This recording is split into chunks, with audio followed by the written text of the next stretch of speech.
Check, check. Check, check.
Hey everybody, welcome back to the LiveShowy live stream. I'll try to squeeze live in as many times as we can possibly get it in there. If you're just joining for the first time, welcome. I think I've had 1 or 2 viewers so far in real time. So if you're watching live, chat's open, you can send messages. I'll be talking about the app I'm building called LiveShowy. So far, what I've worked on is mostly authentication using passwordless authentication called web authentication or the web authentication API. Shorthand is WebAuthn. So actually, I've made a lot of progress since the last live stream, and I think I might as well just go ahead and jump in and show you what I've got going on here. So this is the app, which I need to make sure I've got the server running.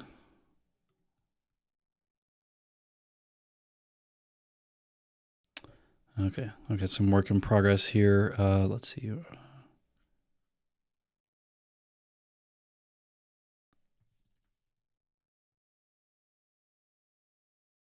going to come back to this code that I've got open in just a moment. But I want to show you what I've been working on. So if you've watched the previous couple episodes, what's going on is, or if you haven't watched the previous couple of episodes, what I have is you can register, you can log in, and you don't need a password at all for this application. So it will use Touch ID, Face ID, Windows Hello, Android Face or biometric recognition, or you can use a USB security key. So if you're interested in more details about how I built that, the previous few videos will be a little bit more useful. So what I have done since the last video or last week is I updated the UI a little bit. I have device management added, so you can add additional devices to your LiveShowy account, and that way you don't have to worry about losing your phone. If that was your only device, you would be locked out. If you have more than one device connected to your account, then you're set. You don't have to worry about it. So if we go to my settings page, just to show the UI updates here, I've kind of stylized the forms a bit. I think I pulled in the Tailwind Forms plugin as well, just to get some kind of nice defaults, and I've kind of tweaked those a little bit. So you'll see I've got my fields showing up here, and let's see, I think I want to lock one password.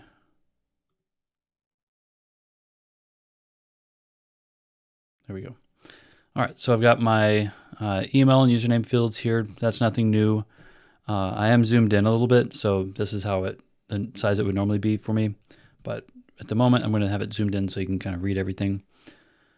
So I'm using grid I'm using grid on all my forms so far, just to kind of set, get everything in a nice kind of layout. I've added borders and kind of inner shadows here for focus, and whenever you're just focused into a field. And then with the buttons on the app, I've got a nice little hover and focus effect here. So it changes colors, and it also kind of floats a little bit, and the shadow is adjusted whenever it is focused. And by the way, this all works in dark mode as well. And I think it actually looks even better in dark mode, especially these inner shadows. So if you're not familiar with Tailwind, Tailwind has some really great utilities for shadows. I've kind of customized the inner shadow to make it a little bit more visible. And so first of all, I think this was using box shadow. So out of the gate, you get a shadow inner, which is pretty nice. It's very subtle though, so kind of hardly visible. So I created a kind of a custom inner shadow We'll take a look at that here in a minute. And then I've also applied a shadow color, and that's what gives it that nice kind of glowing effect. In addition to that, I have I think a 2-pixel border on each of the inputs. It has kind of a default color, which is gray. And then whenever the field is focused, it turns to what I'm calling the primary color, which is either purple or fuchsia. I can't remember at this point which one I landed on. And even the button looks a little bit nicer in dark mode, I think. So this all ties together a little bit more nicely when you look at something like registered devices. So currently for my account, I have my iPhone registered and macOS Touch ID. So after working through a couple of issues, learning about getting WebAuthn to work for iOS, it turns out, long story short, that it wouldn't work over localhost. Like iOS or Safari in the browser would not allow WebAuthn if it was accessed at a site, or if you were accessing a site on localhost. It would have to be a site served over HTTPS. So, long story short, I think I just spun up ngrok to serve the application over a temporary URL, connected through my iPhone, and I was able to then use WebAuthn. So that was great. Again, the form I think looks pretty nice here. And so a couple new things. I've got, you can edit labels for a device. So if I wanted to be more specific, I could say what type of iPhone I have here. And then I could save that. I've got flash messages here. I think I need to tweak the colors. I don't think black really looks great as a background color here. So I want to change that up a little bit. But anyway, so now even if I refresh the page, it comes back with the updated, I'm sorry, that was the iPhone. So the iPhone here, I'm gonna put this back and save it with just iPhone.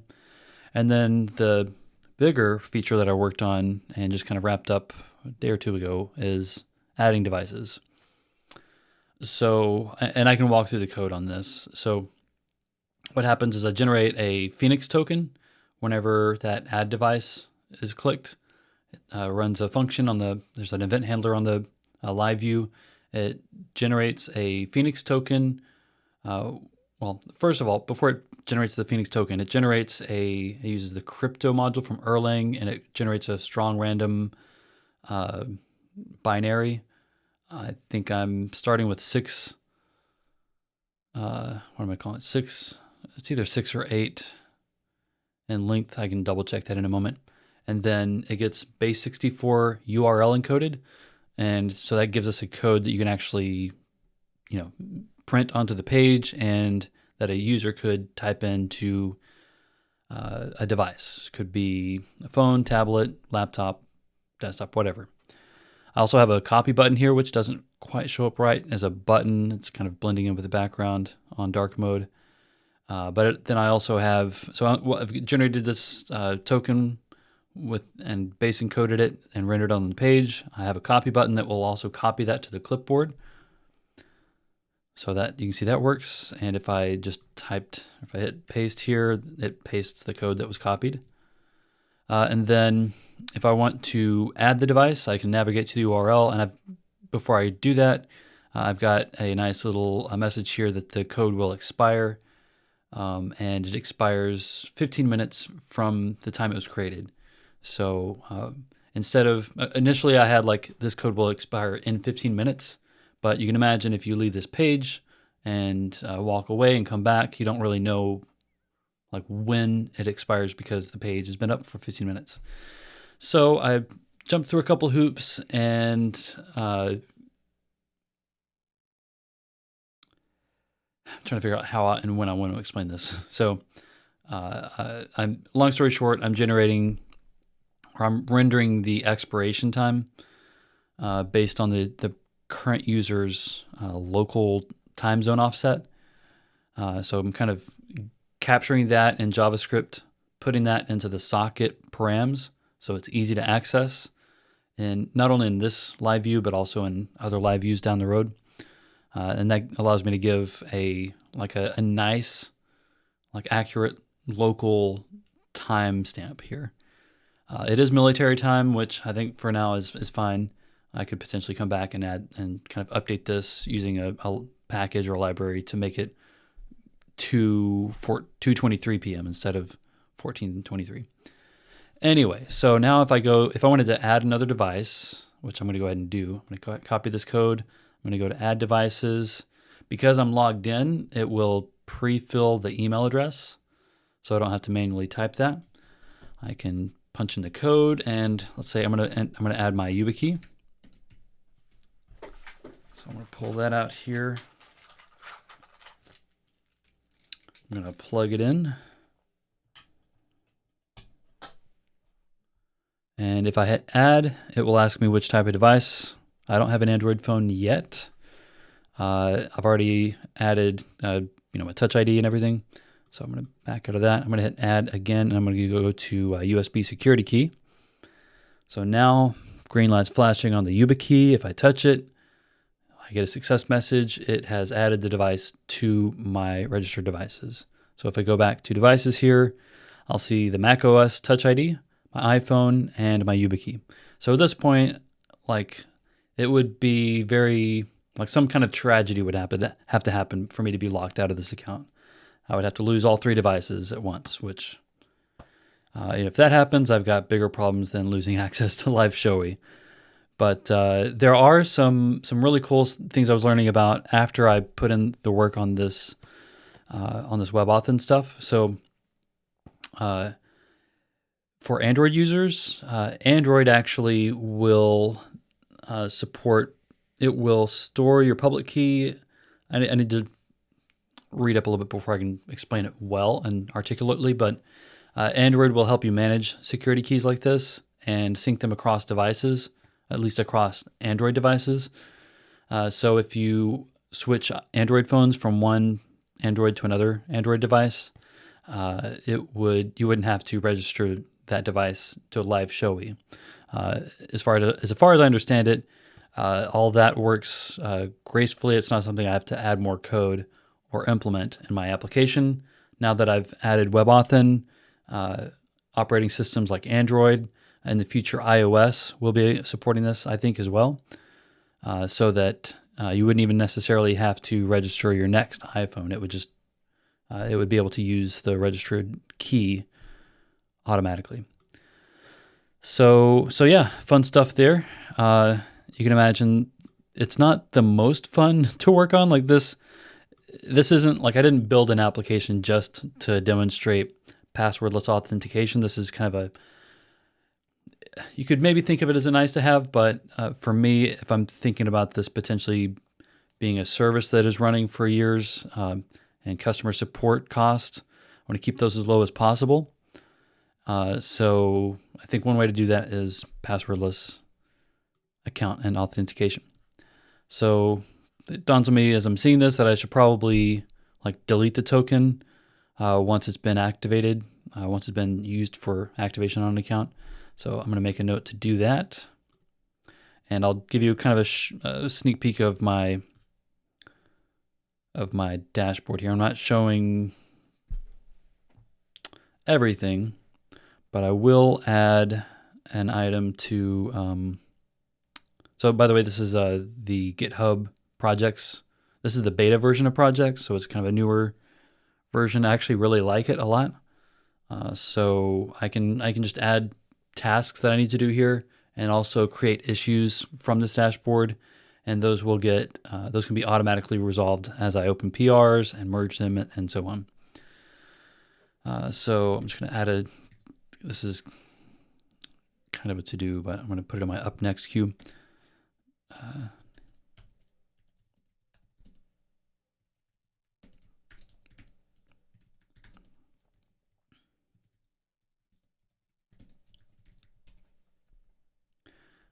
So I've just recently gone through a course on writing things as user stories and Scrum and all this other kind of stuff. It's it's fine. I can think in that paradigm now, and so don't be surprised if you start to see me creating issues and things in here that follow more of like a user story and acceptance criteria kind of mental framework. I'm kind of on the fence about whether I like the specific terms and the way things are described in that flow, in that framework, but it's fine. So let's see, I'm going to mark this as a bug. So what I did here is, I just added an item in my up next queue. I'm going to go ahead and drag this up so it's like the top of the list. I was able to kind of add a title here. I assigned it to myself. It automatically showed a status of up next because it's in this section. And then I created an issue and added the label of bug because I see this as a bug. So I'm gonna go ahead and capture a screenshot here just so I can kind of, one thing I've learned about myself and even other developers is don't assume that you're going to remember all the context a week or two later by the time you get around to solving the problem that you recognize. Especially when you're creating a ticket, it helps to add as much context as possible, up to a limit. So what am I going to do here? I'm going to say,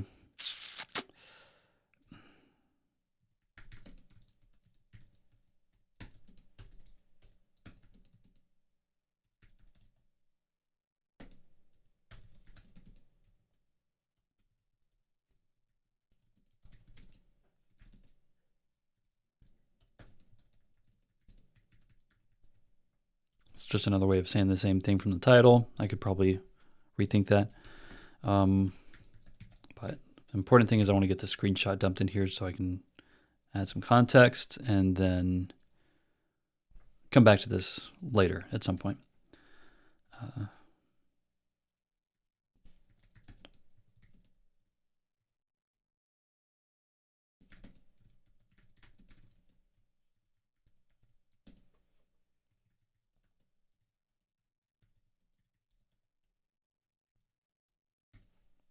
So if I hit preview, this is what the issue looks like, and it shows up here in the dashboard as well in the projects board.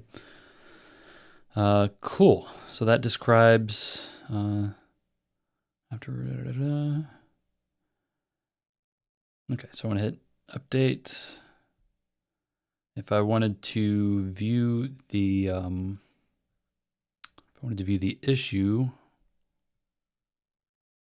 Yeah, this is beta, so I'm not sure if there is a way to view the issue directly from here. But I can go to LiveShowy Web, Issues, and you'll see it shows up here. So I think issues, I think issues are kind of a requirement for me at this point, at least on this project. So I've seen a lot of repos kind of move towards disabling issues and moving towards like a discussion, which I think is great for open source.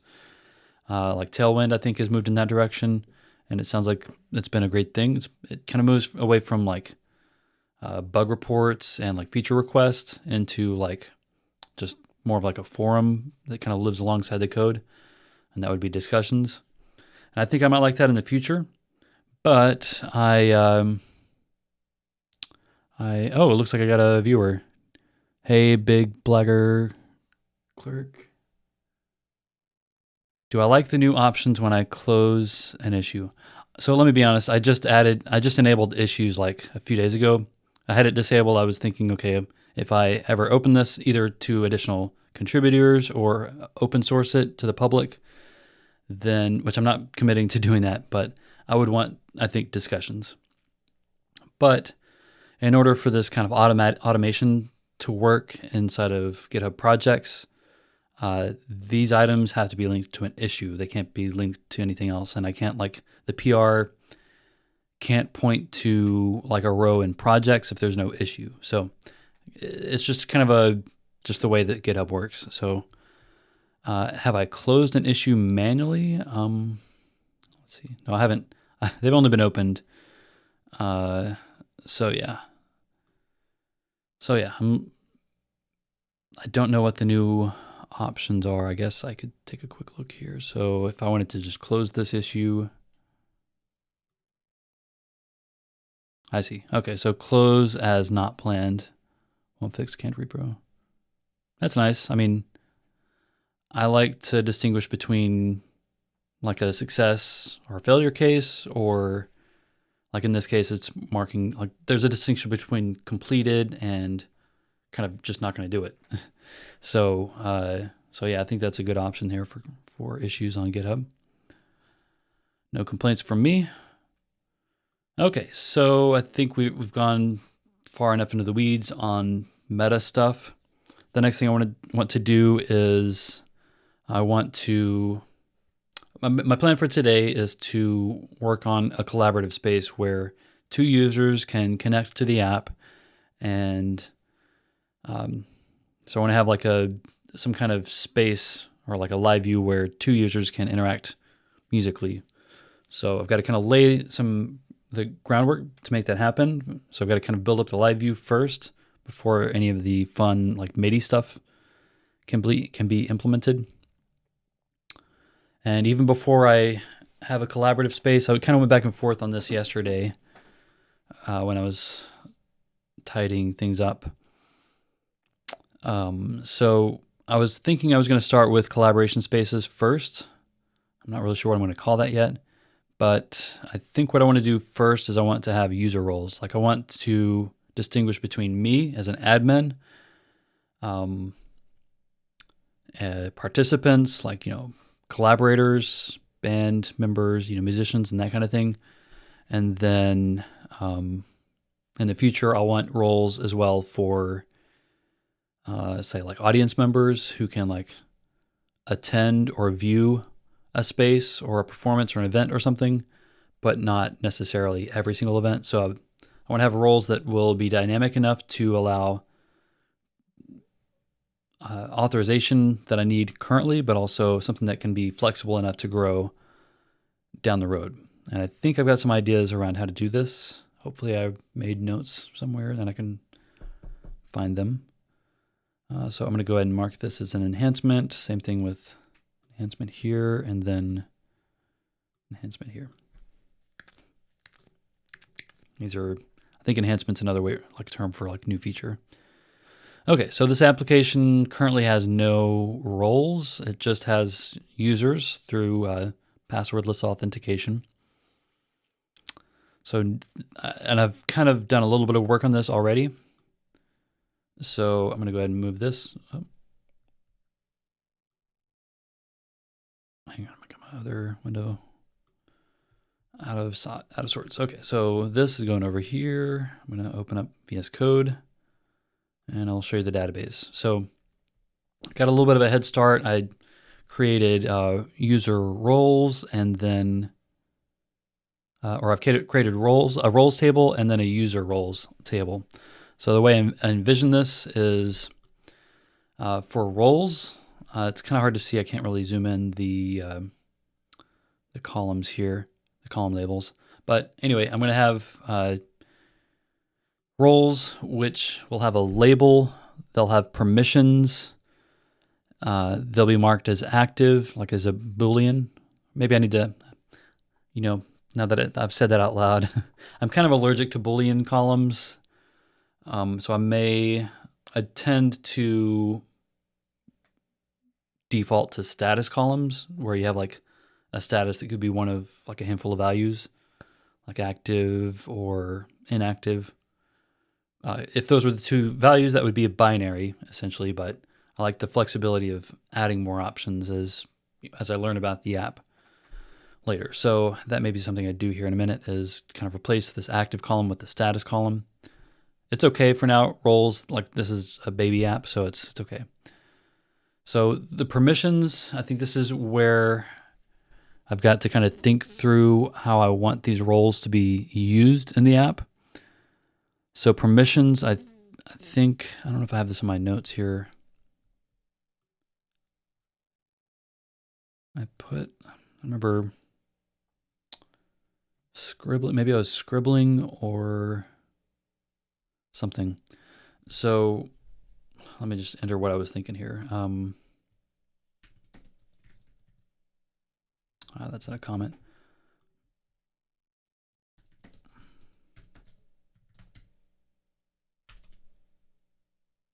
Oh, I know where I put it. Here. Okay, so this is my current idea of how I want permissions to be stored. So in the database, the permissions column is going to be an array. In Elixir, it would be a list, but we define it as an array. And currently, I've marked it as an array of string. So like it'd be a bunch of strings. And like, I think when I've just going back to memory from 2 or 3 years ago, maybe 4 years ago at this point, last time I read up on authorization, typically permissions for like a role-based access control, RBAC, you would have a bunch of different strings that like are kind of descriptive, kind of like atoms or like function names or module names or something. So you would say like, if let's say I had like a live stage, which I kind of had with the other version of LiveShowy, then there might be permission for like read live stage or view live stage. And if you're thinking about typical CRUD operations in a Phoenix app, we've got create, read, update, delete. So create is create.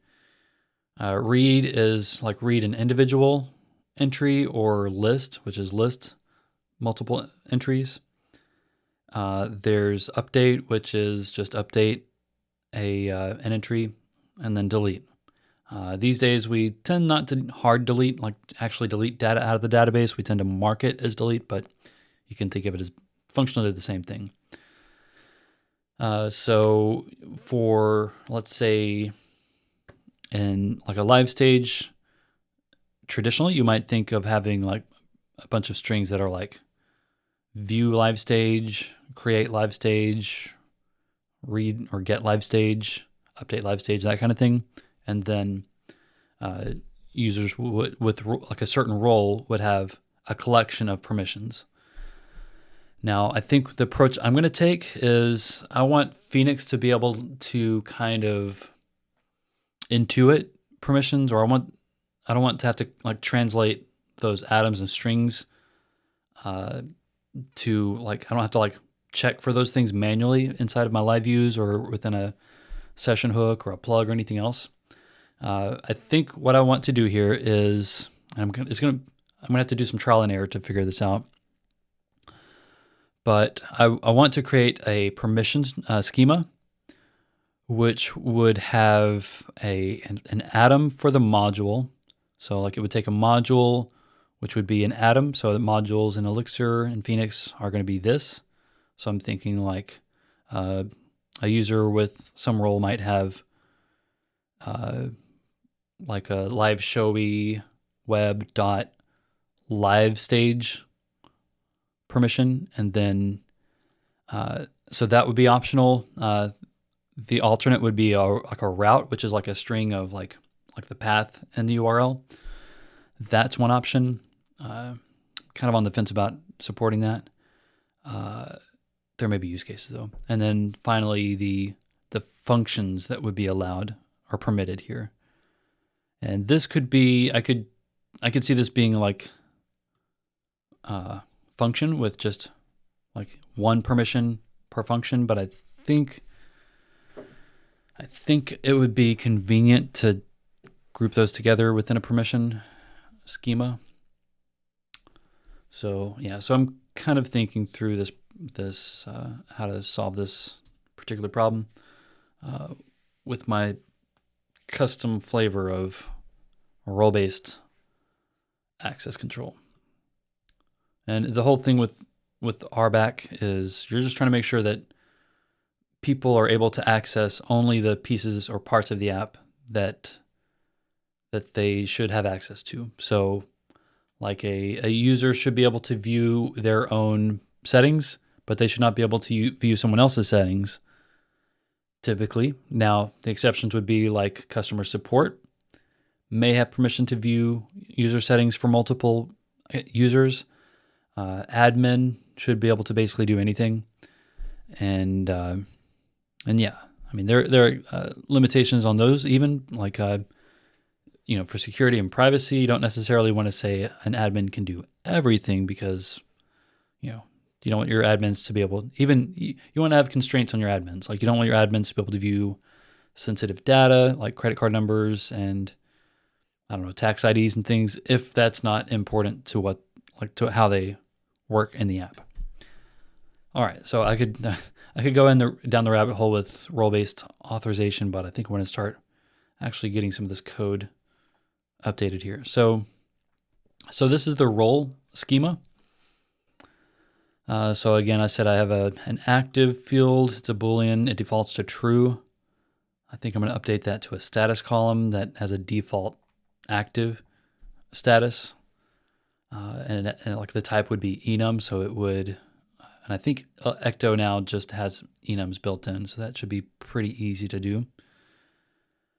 What else? So far I've talked about a roles table, and you might notice that there's no user ID here. This is just a list of, this is just a table for the roles themselves. So yeah, what are some example roles? Like out the gate, there might be an admin role, which like I would have. There may be like a musician role, and there may be, I don't know, audience role. So those are the three I can rattle off at the top of my head. And the way I would put those in here, like the label would just be what I just said.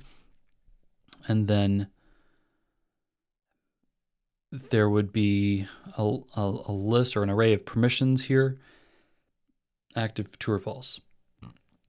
Also, I try to make a habit of, like by default, generally whenever you generate a migration or a schema for Phoenix, you will get inserted at and updated at, like timestamp columns.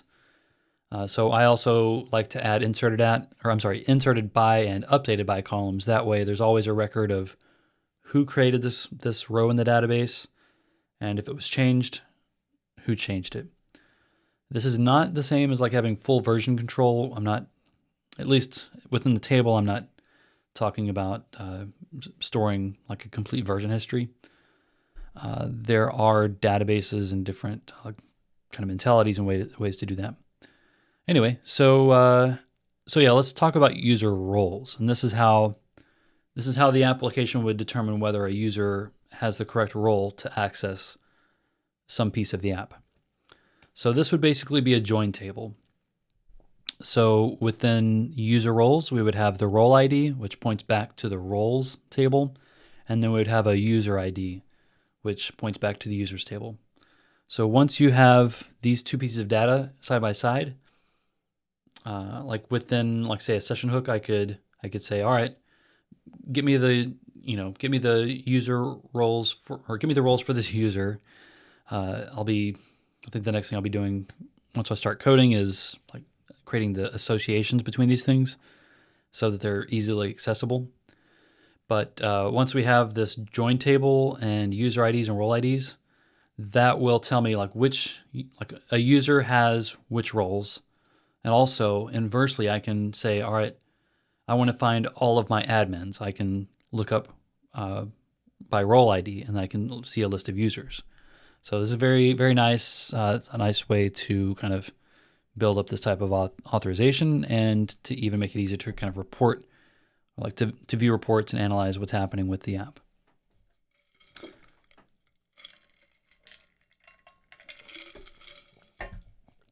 All right.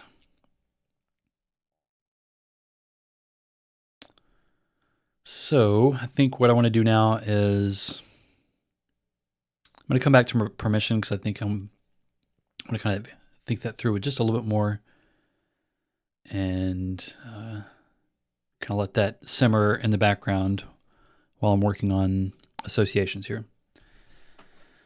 So for associations, for the user role, it's going to has one Is it Tuesday? Let's see. First, I need to alias LiveShowy.accounts.user. And I created like a separate context authorization for role and user role. Okay, so you know what? Let's just take a look here at the docs. This is docs for Ecto. So I need a has one. So okay, so I need to say this has one user. The type is user. And then it has one role, which is of type role. Now, within the schema, I actually don't need these two fields because I'm going to have the actual role and user, and I can get the IDs directly out of those. Now, I'm going to cast role ID and user ID. It looks like I'm getting some kind of error here.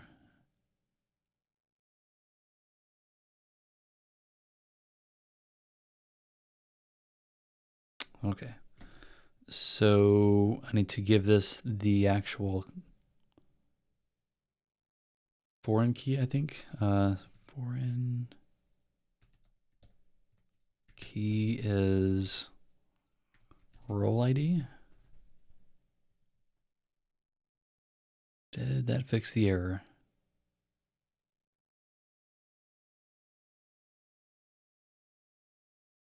Authorization.role does not have field role ID. Oh,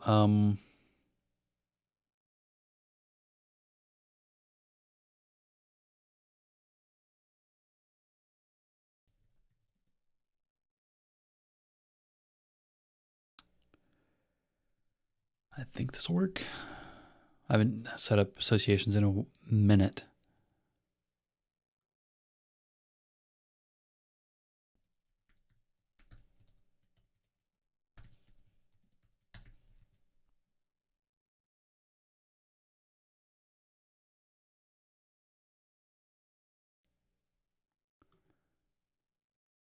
As many user keys.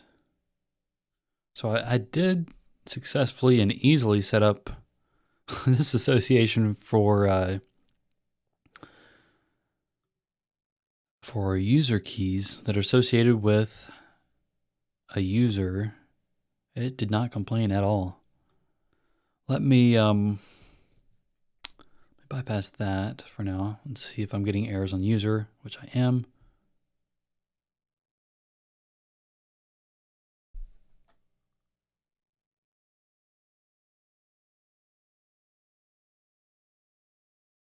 Oh, maybe this is a belongs to.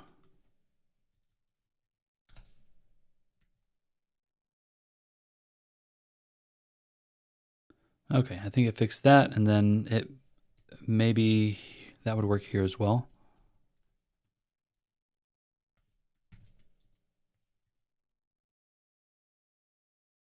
Okay, awesome.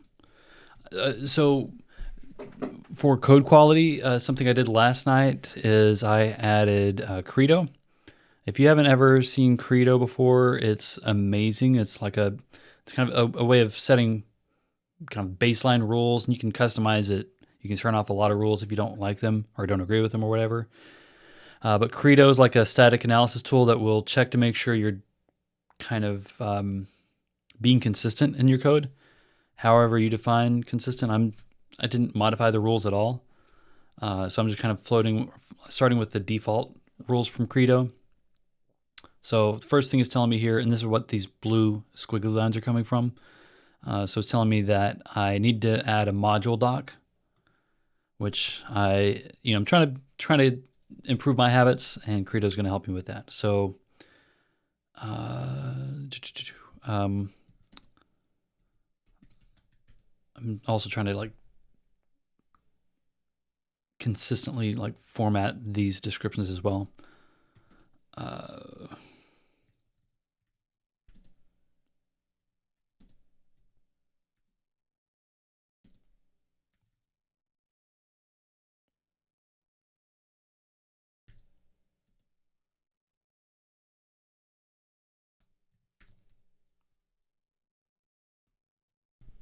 That should satisfy Credo. There we go. So no more squigglies here. Nice. So I have cast. I'm casting the role ID, user ID, and I need to add updated by. So even though user ID and role ID are not listed in the schema, those are used for this association here. And then I do require the role ID, user ID, and inserted by. And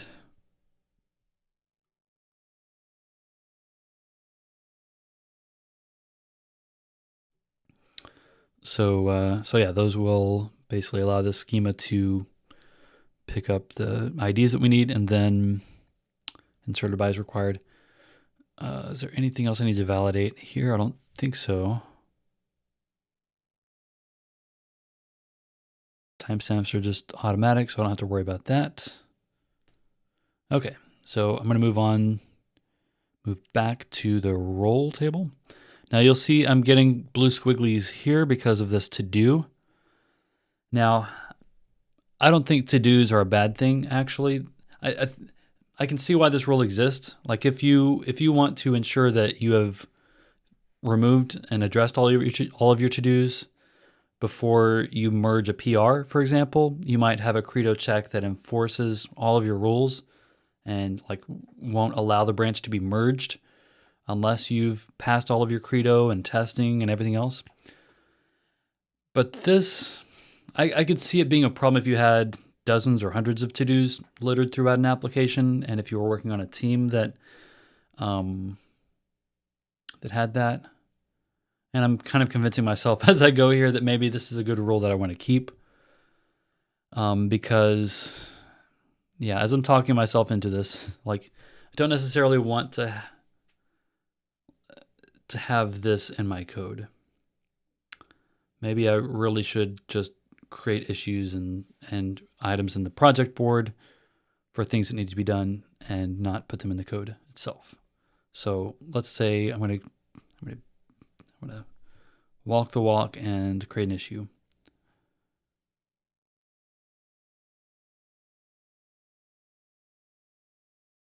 Maybe. Actually, you know what? The other thing I could do is ignore this for the moment because I don't think this necessarily needs to be its own card or issue. Like this branch I'm working on is add user roles. Permissions are part of that. Like there's no use for a role if there's no permission. So what I'm going to do now is I'm going to ignore this. I am going to add a module doc. Schema for defining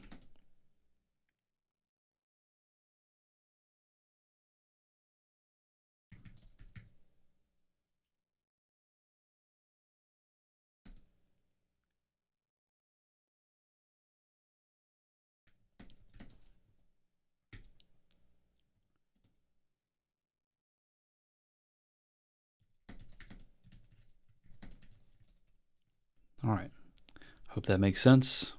So a role is a schema for defining a group of permissions used for access control. A user role is a schema representing a user role association.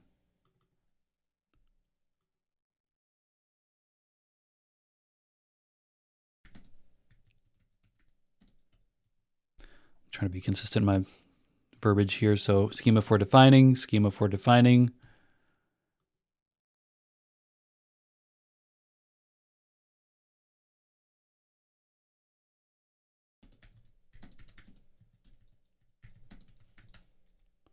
Hopefully like in a year, once this app has grown and taken off, the code will be like, I like consistency. So I like if you look at from, if you jump into a random schema, it would be nice to just kind of see things kind of structured and described in a consistent way so that it's easy to follow. Okay, so I think I've satisfied everything except for the to-do issue. Now, by the way, I guess I could just kind of demo here if I wanted to Did I not merge in Credo? Oh, I didn't generate a Credo config. Okay, so right now it's just using the default Credo rules. If I wanted to customize those or turn off the to-do, I could run a command. I don't want to get sidetracked with that, so I'm going to leave that as it is for now. And I didn't really actually plan on disabling that rule anyway. All right, so let me back up a little bit here. Nice, okay. This actually works better than I thought it would. Okay. So CSS grid, you gotta love it. If you know when and how to use it. All right, so there's not really anything in the UI for user roles here yet. How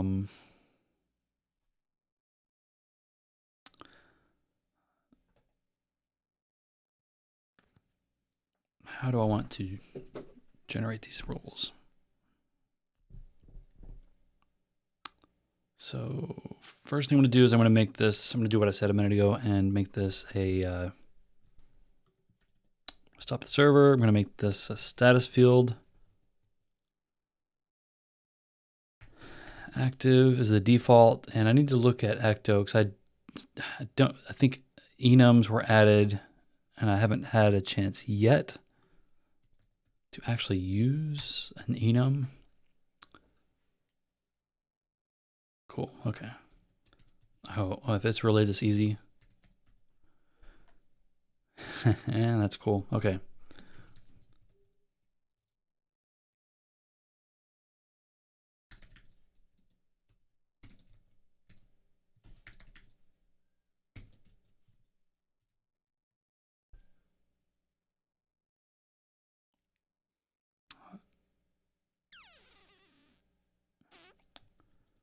Okay, I think active and inactive are the only things I need here.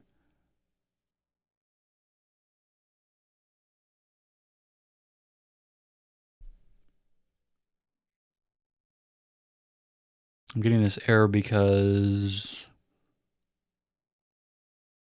oh, missing a space. There we go. All right, now I'm going to do something maybe a little bit dirty, but it's because I've not committed these changes yet, and this app has not been deployed. So I'm just going to come in here to the migration and edit it. So this is going to be status. It's going to be string. Active. I guess this should be a. Nope. This should be a string. Okay. So ID label. I think I want this to be further up the column. Label permissions. Okay. Inserted by, updated by, index.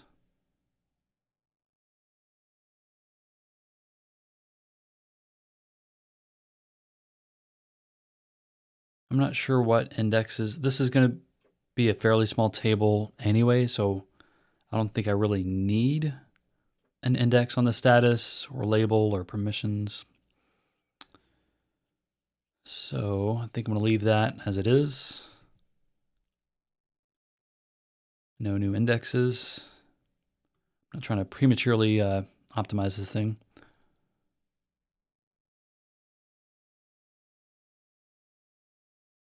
By the way, so you can, I don't know if you're seeing this, you can, not only can you use like an atom or string value as an enum, so in the code, like in the schema, I think this is where I'm landing is I prefer to use these atoms so that I can check them because those live in memory and they're easy to look up. And then in the database, it gets stored as a string. The other option is you can use integers. So like if I wanted to have a status of active, maybe that's like stored in the database as a 1. The thing is, when you're looking at a database with those integers, yes, it's lightweight, but it's really hard to understand what's happening, like what those integers actually mean. So it either requires you just to have that knowledge or to find documentation, which I don't know, most companies I've worked at, it's documentation tends to be kind of scattered in a lot of places.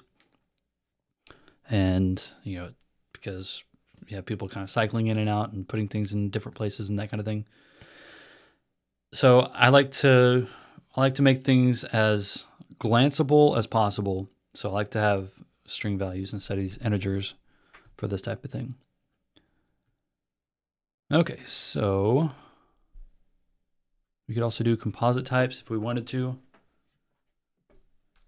So if we wanted to have like an array of roles, that's another way. So like you might, if you had like a simpler application where, say, like you had like a blog where like basically everyone's interacting with the same thing, but people have different like access. So like an editor would be able to update or create or list multiple articles or posts, but like an author could only create. They may not be able to publish, but they may be able to edit only the posts that they've created. And that would all be based on a kind of a more simple type of role. So in that case, you might just put a role inside of your users table or like an authorization table or something. And that might just be like an atom or a string that like is just a kind of a tag basically for what this person can do. And that tag might represent, like you might put your permissions in the code, or you might tell your code that only a person with this exact role can run this function. There's a bunch of different ways to do this. I'm just taking this approach that I'm taking with RBAC and like roles and permissions and everything, because I see my application growing a little bit more in complexity as the time goes by. That includes not just one performance with everyone watching, but potentially dozens or hundreds of performances happening at the same time or at different times concurrently across the globe, across different regions. And yeah, that's the version of LiveShowy that I'm kind of marching towards now. So now that I've kind of over-explained roles after looking at ecto-enums here, I've got the status on this role. So each status will have either an active or inactive status. It will default to active. In the database, same thing. It just is stored as a string instead, and then it defaults to active here. So you might think this is redundant, and I can kind of see the case there. That if I'm defining a default in the schema or the migration, why am I defining it in the other? Well, I think I just like to provide constraints in both places. That way the schema tells the application what needs to be done, and the migration tells the database, like at the end of the day, like what needs to be done. So like if someone were to go, like say in a panic, a user, like a developer or something was going to the database to add a row, like I could say these fields are required here, but that would not prevent in the schema. If I only define the required fields in the schema, that would not prevent someone from putting in invalid data directly into the database. So that's why here I define null false on almost all the columns except for updated by. Of course, ID is a primary key, so it's by default not nullable, if I understand Postgres correctly. Okay. So let's see, what's next? I've got the status. I'm going to reset the table, which means I need to close the connection here. So mix ecto.reset. This is going to drop and set up the table again.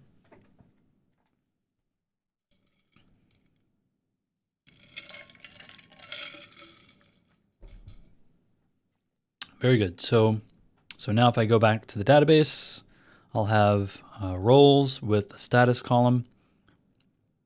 Very good. So this will make it nice and easy to filter either in Postico or in a module somewhere. Filter roles by status. So you can imagine like an admin UI, if I'm assigning roles to people, then I could see a list of only the active roles and not like accidentally assign an inactive role to a user. Not that I plan to have a ton of inactive roles in here, but you could imagine it being required, so it's just a good idea to have it in there from the start. Okay, so far so good. I think now I can think more about, I'm going to go ahead and commit this code. Now that I think I'm kind of not going to commit it yet. I take that back because I want to figure out this permissions thing first. So let's think through how this permission would be used. If I'm basically what I want to do is I want to, if at all possible, I want to have like an authorization hook or like a session hook. So let's take a look at the router.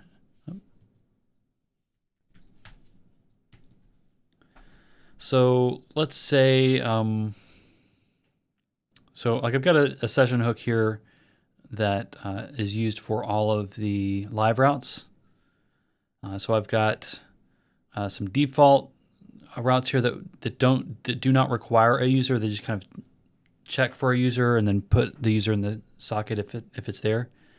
And then I've only a couple of these so far, but I'll have several more as we go. More routes that require a user. So like these are like there's no point in going to the settings page or the devices page if there's no user signed in. I mean, really, that's true for logout as well.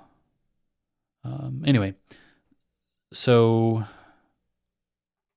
going to go ahead and move that while it's on my mind.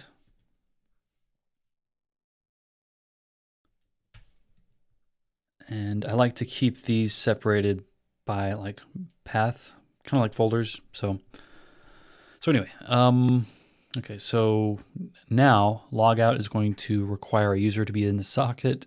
Otherwise, I think it will throw an error. What happens there in init assigns? So this is the default hook for onMount. If there's already a current user, it just passes the socket along. If otherwise, well, actually, so if it has a current user that is an actual user struct, it doesn't need to do anything. It just returns the socket. If it's so that either if the current user is nil or just not a user, or if any other case, so if there's not a user in the socket, this onMount hook does a few things. Long story short, I'm not going to go through all this, but it will put the user into the socket if it can. So and it tries to do that based on a user token and some other stuff. So now, if we hit a route that requires a user, it's going to hit this hook here. Same thing. If there's already a user in a user struct in the socket under current user, it's going to just return the socket. Otherwise, it's going to check if the socket is connected. It's going to halt and put a flash message that you need to log in or sign up first, and then it's going to redirect to user login. Otherwise, if it's not connected, it's going to return the socket because there's a condition if let's say you're going directly to a page and not using like a live redirect or a live patch or something, the server has to do an HTTP request before it actually connects the socket. So there's no socket assigns at that point. And so that's why we've got to kind of do this two-step dance of like allowing the socket, if it's unconnected, to just go ahead, and then only checking for only reporting the error if the socket is connected without an actual user. That might be confusing, but that's something that you might come back to if you're implementing these socket or session hooks. Okay, so now what were we thinking about? We're thinking about user roles and permissions and how we want these permissions to be used. So let's say in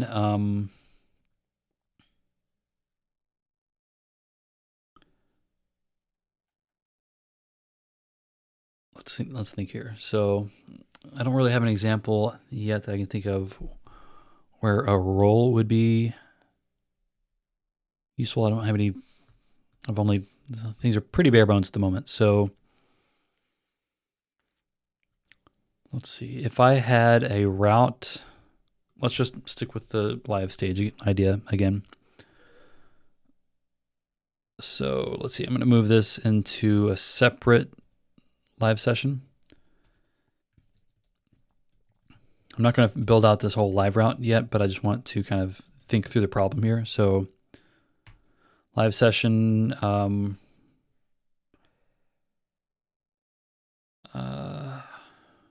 do I want to call this?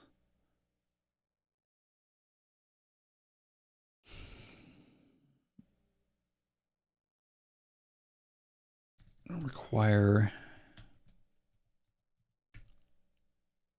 Okay, so on mount.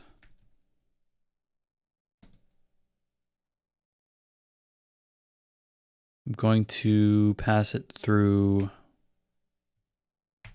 the default hook. So I'm gonna basically build.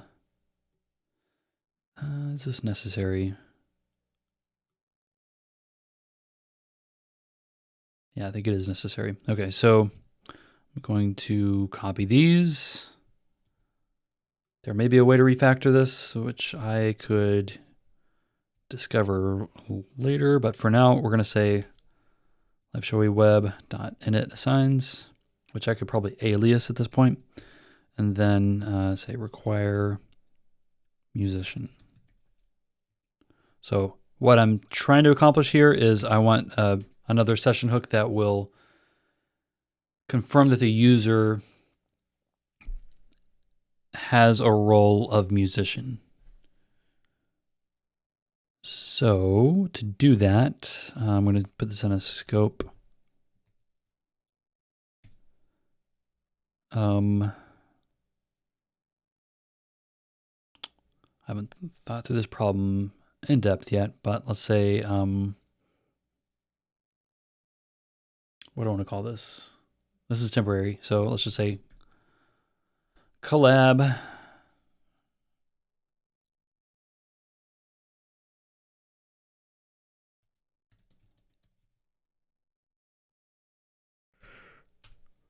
All right, pipe through the browser.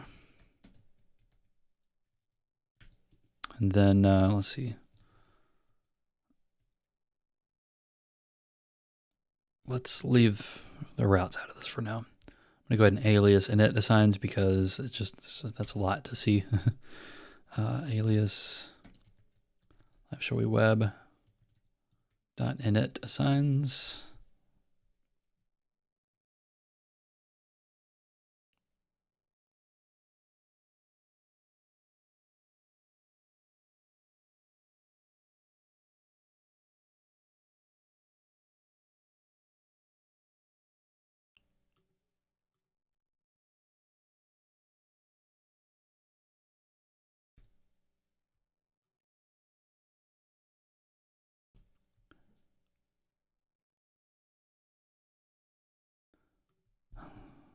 Okay. Oops.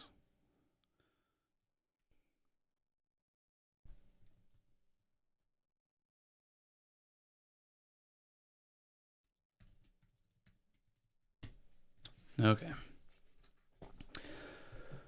So much easier to type without talking.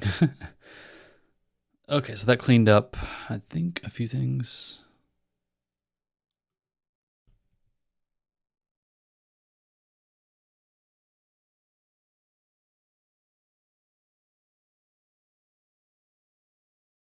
Very good. Everything looks good. That's better. Okay, so, all right, so I would have a require musician init assign, or a socket hook, or session hook. So many hooks nowadays. We'll see on mount. This is require.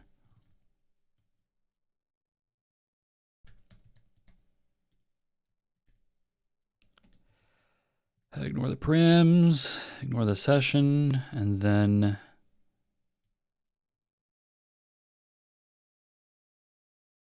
let's say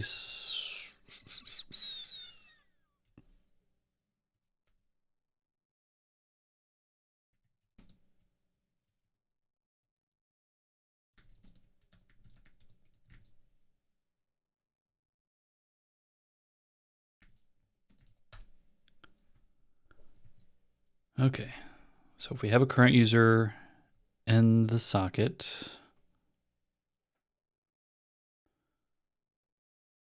and I need to make sure this is actually a user, because I don't want it to just accept null. I want this function body to be as simple as possible, so I don't want to throw a bunch of width and case in here if I don't have to.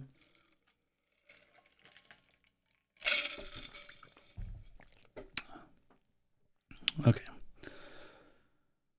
So I need to add has many roles before I can actually access roles here. So for now, I'm just going to say continue socket. I'm going to IO inspect the current user. I should see a list of roles. So here I'm going to have many user roles, user role.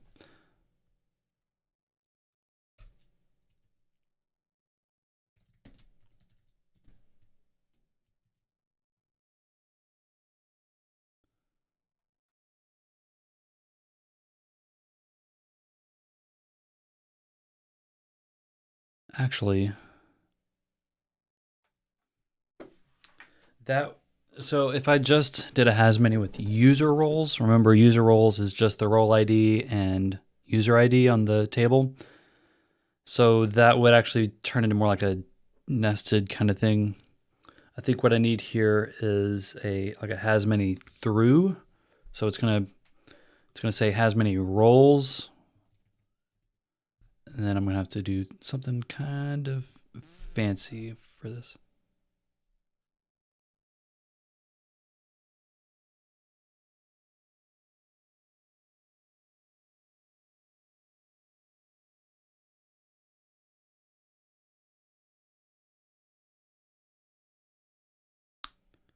Schema. Ready to go. Has many.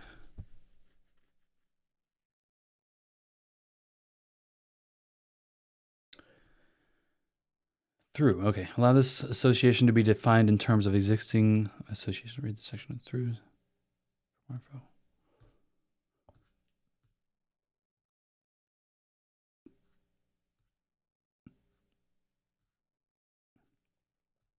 All right.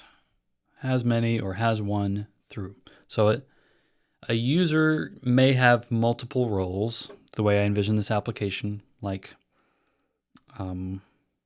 so like as an admin, I wouldn't necessarily need multiple roles, but I might say I'm an admin. I may also be a musician. I may be a audience member. And you can imagine, not think of myself, but let's think of a musician who does want to use the application. As much as they liked performing, they might also like watching other performances. So you wouldn't necessarily want to have a limitation of one role because you want the user to be able to kind of serve different, like to be able to do different things in the app. So like they might have a musician role for their event or for their group or space or something. And for a separate event or group or space, they may only have an audience role until someone in that group assigns them a musician role. So that's some of the flexibility I have in mind here. So this is how we would define a through. Post permalink.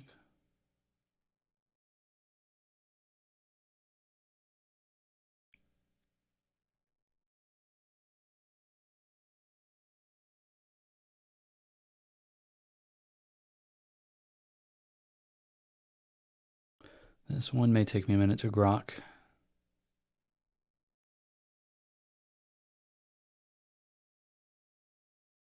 Where'd it go?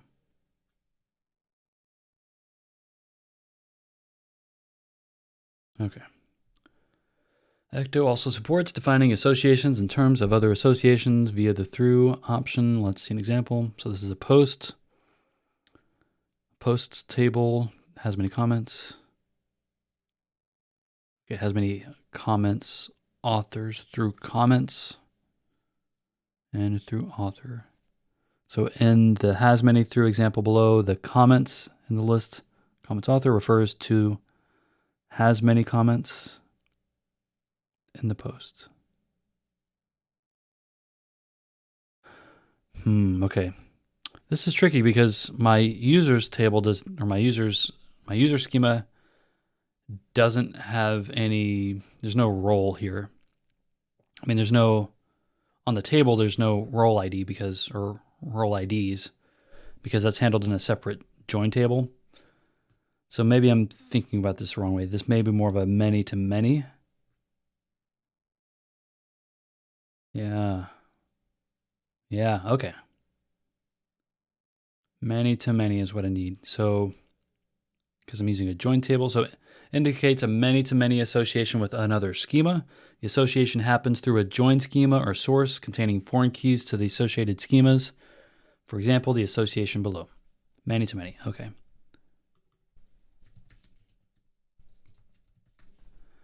Many-to-many roles, role, and then join through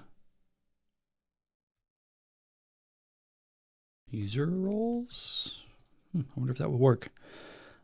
Before I actually launch the server, I'm just going to do this. I'm going to start IEX locally. Invalid association roles and schema, join through schema, user roles.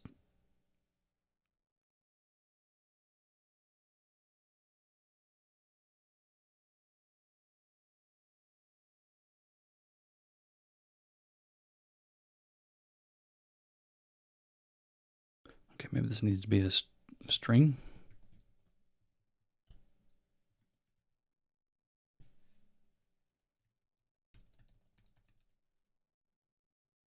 I just want to try that again and see if it still throws that error or a warning.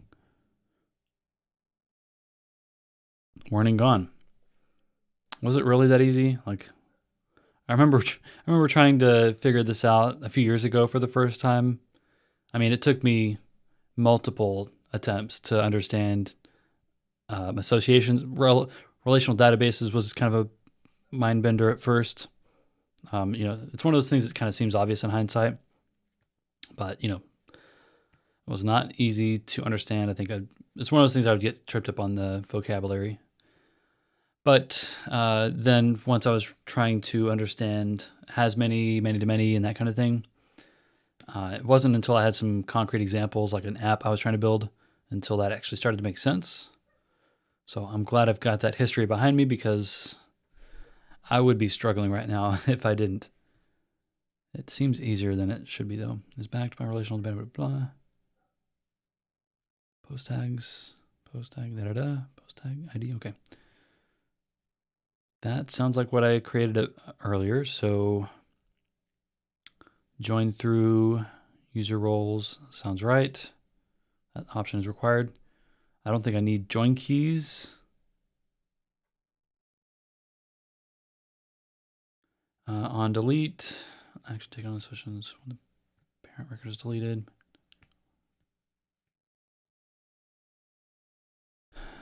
Okay. Yeah, we don't use that. On replace, defaults. There will be no defaults. Okay. So now if I list users,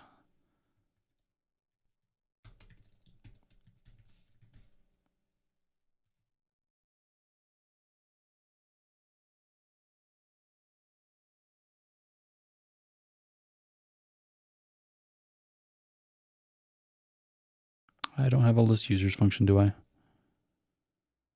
Okay, well, I can get a user by ID or by email, I think. So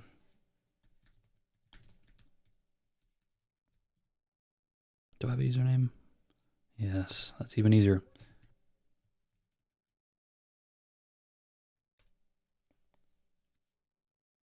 Oh, have I not?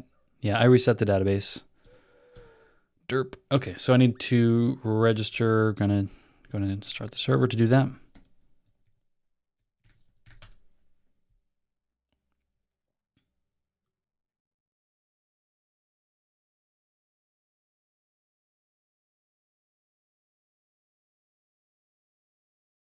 So, and because I reset the database, there's no user called Owen. So I did add a sign up link here. I could hit sign up over here. I'm going to go ahead and do that. Owen@fake.com. Isn't Phoenix nice? Phoenix Live View especially. Like, you saw those errors popping up and disappearing as I was going. Cool. I'm going to go ahead and use Touch ID for ease here. Okay, that was, I think there was an error. I don't see any errors though.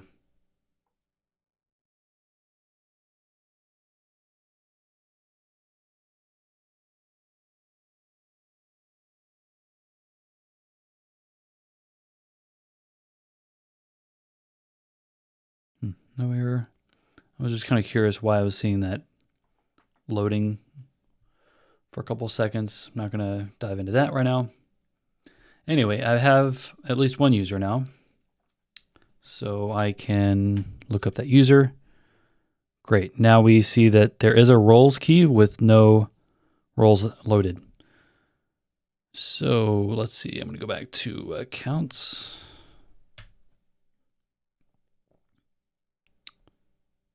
I'm going to collapse all of these functions here. I'm going to find get user by username. There we go. Okay, so I do have an optional preloads argument there. So I'm going to go ahead and preload roles. Is there anything else I want to preload? Let's just do that for now. Okay, great. I have no roles, which is great because I haven't added any roles yet. I could also preload user keys if I wanted to. Just to show you that there is a user key associated with my user. All right, so for now, we'll just stick with roles. And if I wanted to actually read just the roles after that, I could do that. I could just append .roles at the end.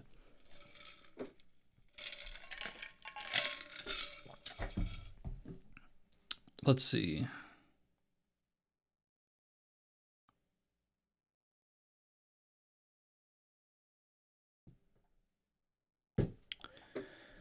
Okay, so the user association seems to be working exactly as I need it to work. I need to add, so I'm going to go to authorization. Ooh, I've not even created an authorizations context yet. Okay. So let's see. Try to make sure I kind of build it similarly to accounts. So I'm going to jump into LiveShowy authorization.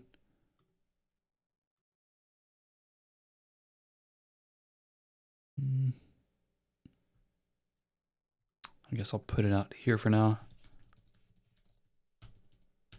Authorization. .ex. Okay. Def module. LiveShowy authorization. And then we're going to get that module doc right out of the way. Context for, how did I describe this one?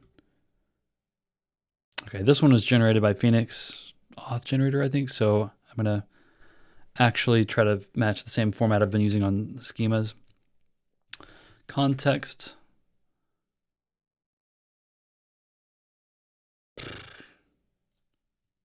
Functions for managing user accounts. I think, at least for now, that's a good description. So functions, functions for managing user account authorization via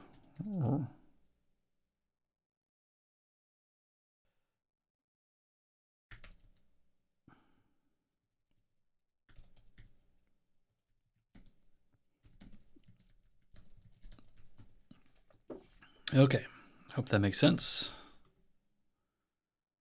So let's see, I'm gonna move this over here so I can kind of use it as reference. Import ecto.query, warn false. We're going to alias ecto.multi.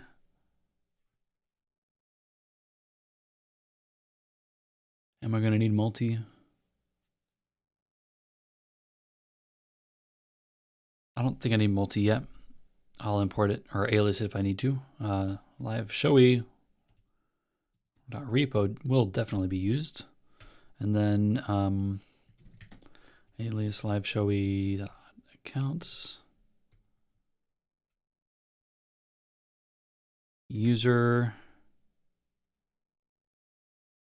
Oh, that's the only one I need, I think. And then going to alias LiveShowy.authorization.role and user role. All right, so those are my aliases. I know there are people who dislike grouping aliases together, like when this was done by the Phoenix generator as well. So I'm going to do this.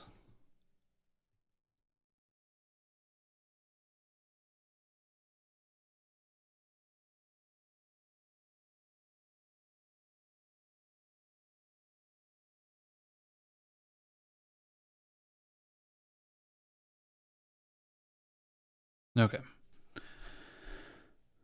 Okay, so let's see. First, we'll do a list roles.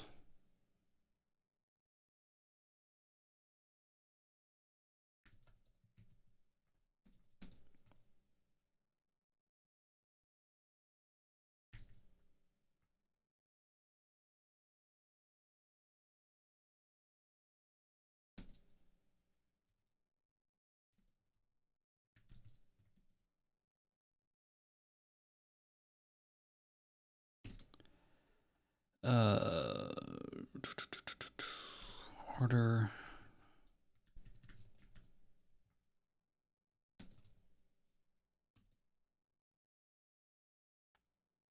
Where order by limit.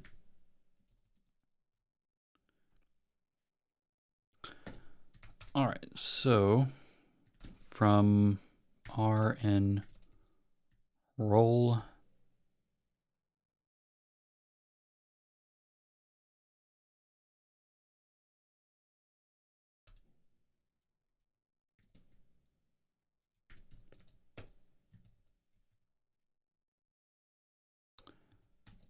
repo.preload preloads.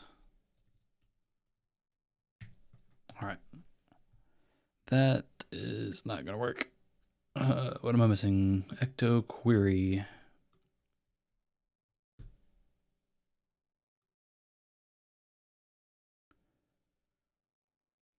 Okay.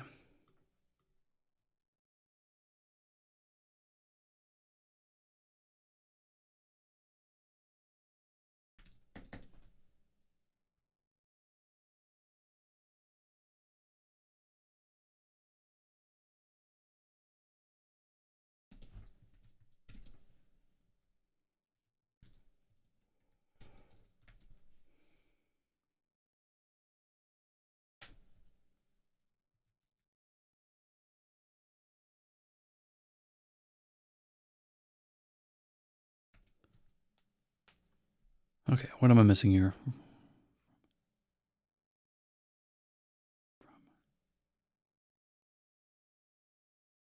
Did I? So I'm importing Ecto query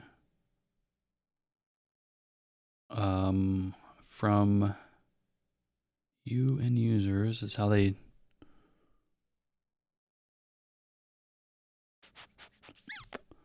All right, I know I've got a query in here somewhere. Let's see, query.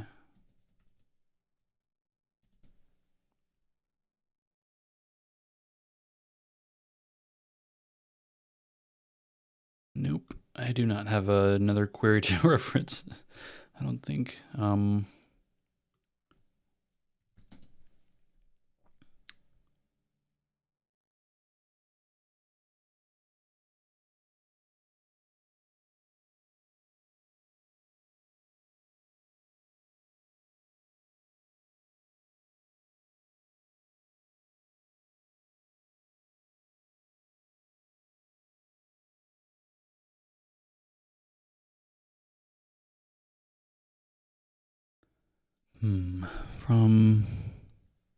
Okay, I do have some examples here. From UK and user key. Have role. Where?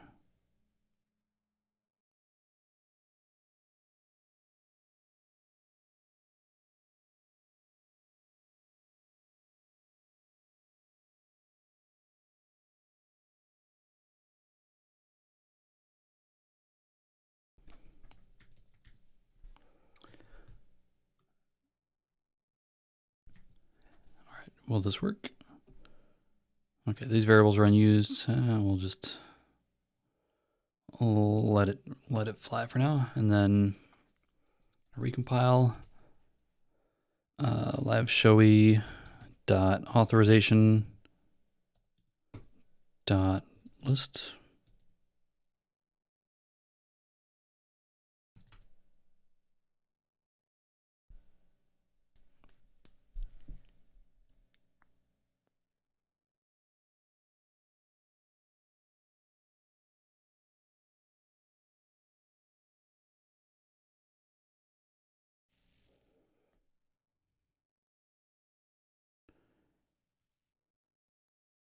All right, let's try that again.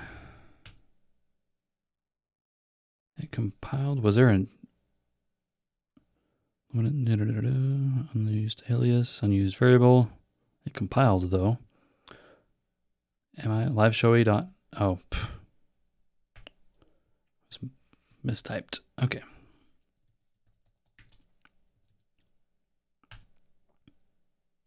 Great, solved the problem.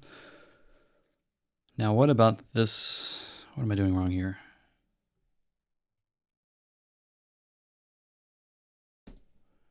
From letter in.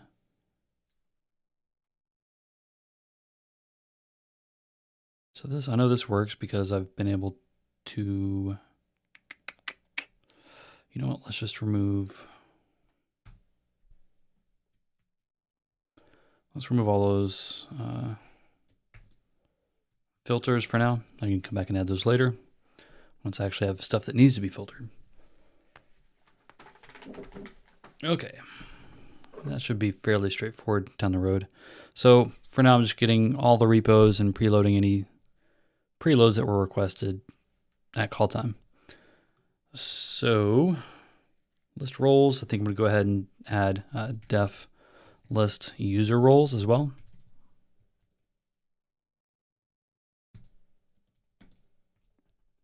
So again, this is going to go to that join table. It's going to get all of the records from that, and then it's going to repo.preload if there are any preloads.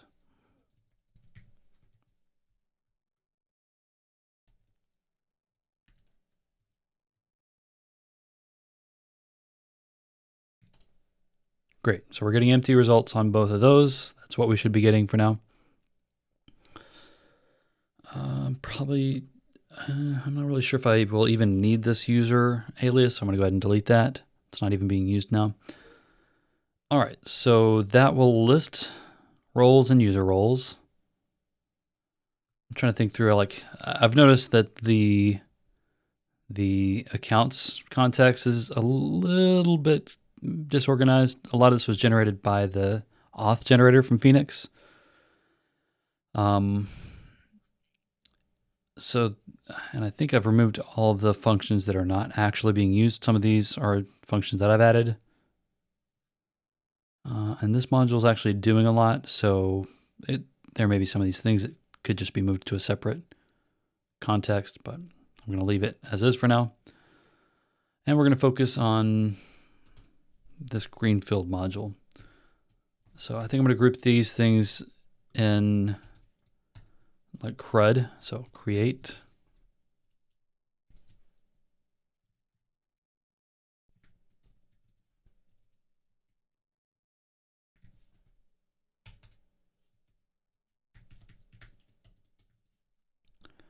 All right, actually read get is like a little bit more related to list.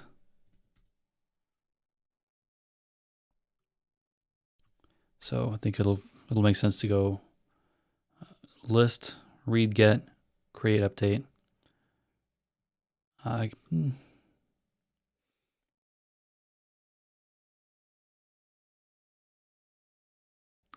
thinking I'll keep these in terms of like in order of like most commonly used, or at least how I expect them to be used most commonly.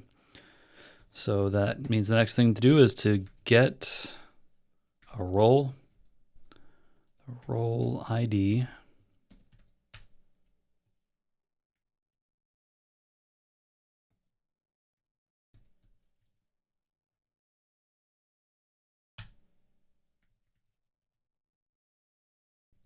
Don't forget the preloads.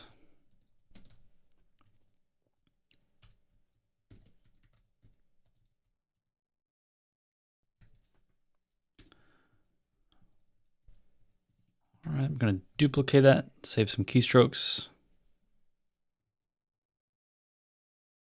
Get user role. How am I going to query a user role? So each user role is going to have an ID. I think, yeah, we'll keep this in for now. User role.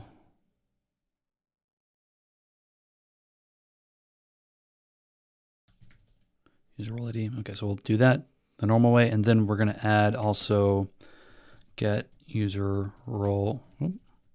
Role.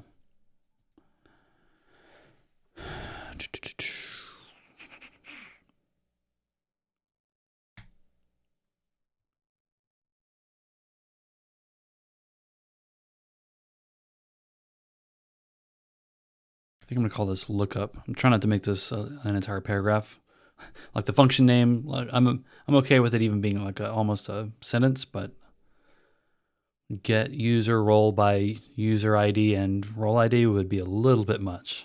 So I think for now I'm going to call this lookup user role, and it's going to take a user ID, a role ID, and preloads. So for this, I think I actually could use a query from you are in user role where UR dot user ID equals user ID and UR dot role ID equals role ID.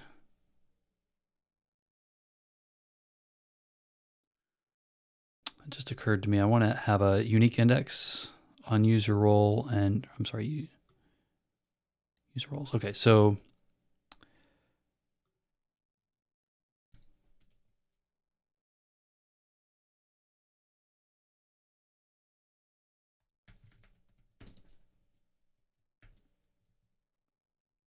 yeah, I'm going to reset the database here in a second, but like basically I want to make sure each user can only be associated with a role once. Like I don't want you to be like, you shouldn't have like 3 admin roles. Like that would make sense. We just need to have one admin role. So I'm making this a unique index on the user roles table, and it's a what is it, complex or compound index where it can take more than one column value. So in this case, it's going to have the user ID and role ID.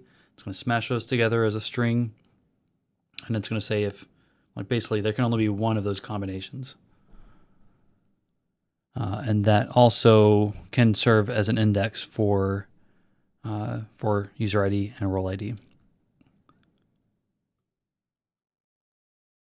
Okay, so hopefully I'm going to get this right. Repo.all. Actually, this should only return one result. And repo.preload. You may be asking, like, what are preloads and what's going on here?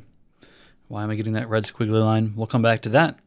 But preloads are like, if you're familiar with SQL, like you can do a join, or you could do a bunch of additional SQL queries. So like this preloads in a nutshell is a way to solve the n+1 problem. Basically, it will perform, I think, 2 or maybe 3 queries. Whereas, if without preloads, if you wanted to say get a user and all of their user keys associated with them, you could do one query for the user and then one query for each user key. But with preloads, you can basically tell it which association you want it to be preloaded, and it will kind of batch that association into a second query. I'm not really sure if it, like if you had multiple preloads, if it would do an additional query for each preload or if those are grouped together. Maybe we'll see that as we build this app. Oh.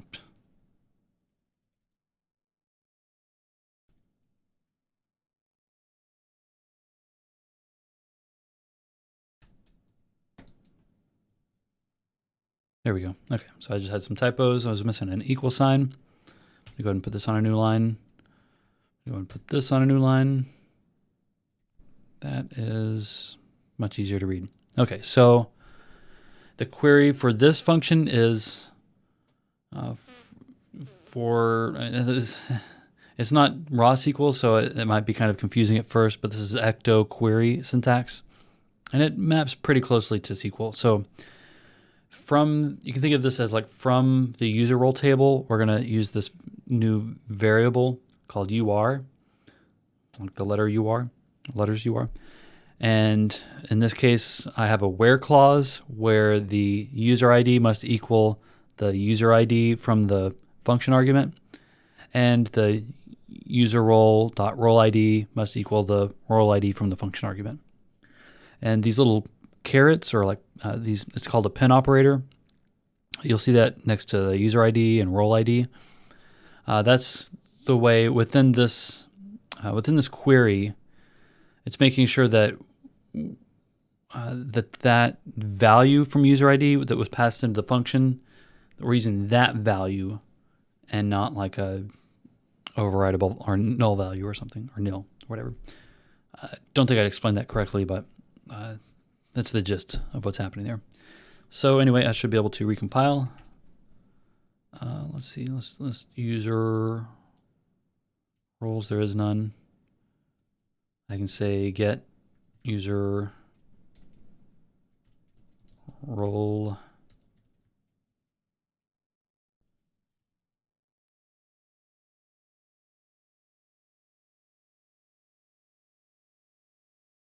Okay, that didn't work because I didn't actually use a valid binary ID. Let me see if I can just grab an example from the app config.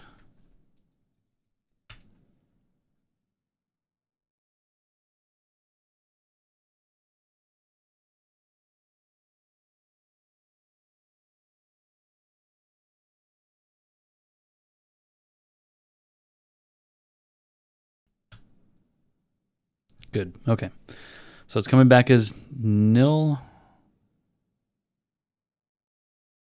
for user role if I pass it in a invalid ID because there are no user roles. And then look up user role. Okay, so I can do this as well. I'm going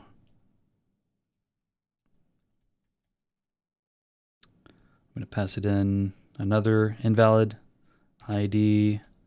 Then I'm going to say preload role and user. So came back with nil. Great. So now we need to have a create function, def create role. Gotta have a role before we can have user role. So I need to look for inspiration from accounts. Create user. Is there not a create user? There's a register user. Okay. So that takes the struct that you want to create and then change that. Okay. Headers is going to be a map, isn't it? Okay. Do, and then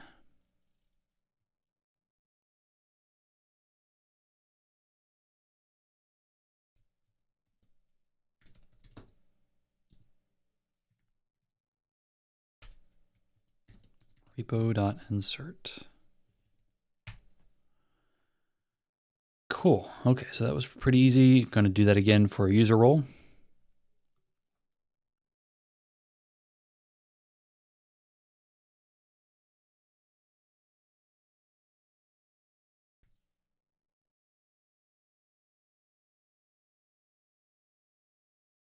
All right, no red squiggly lines yet.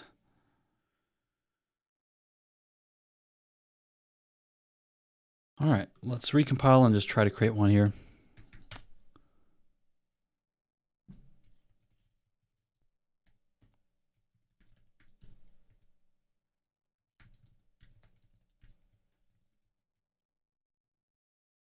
And I'm very quickly feeling the itch to just jump into test. So I'm going to do that here in a moment. I'm also realizing I did not finish thinking through the permissions thing. So that's fine. I'm just going to look at the role, which has a status. I'm not going to provide that because it should default to active, but I'm going to say label admin.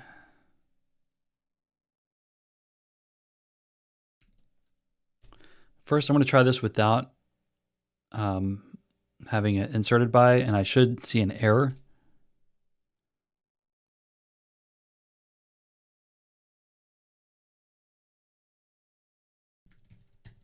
Got to fix that error. So I forgot to change active to status previously. Good deal. So I've got an error that I cannot leave inserted by blank.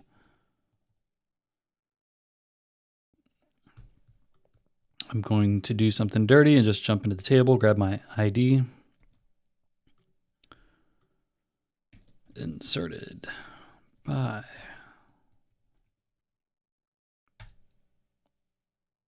Great. So now I've got an authorization role in the database table. And now I'm going to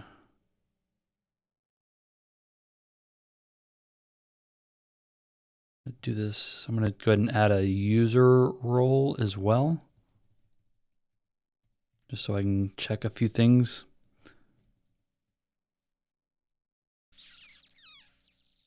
So this is for user ID. That's me. And then role ID is going to be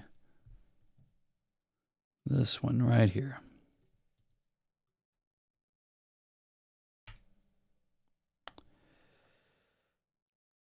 Oh, yeah. Okay. So I updated the, let's see if you like to.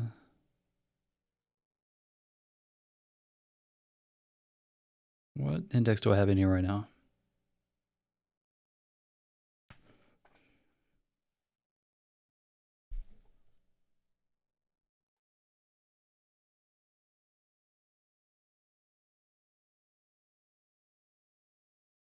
Okay, it's not an index issue, it's actually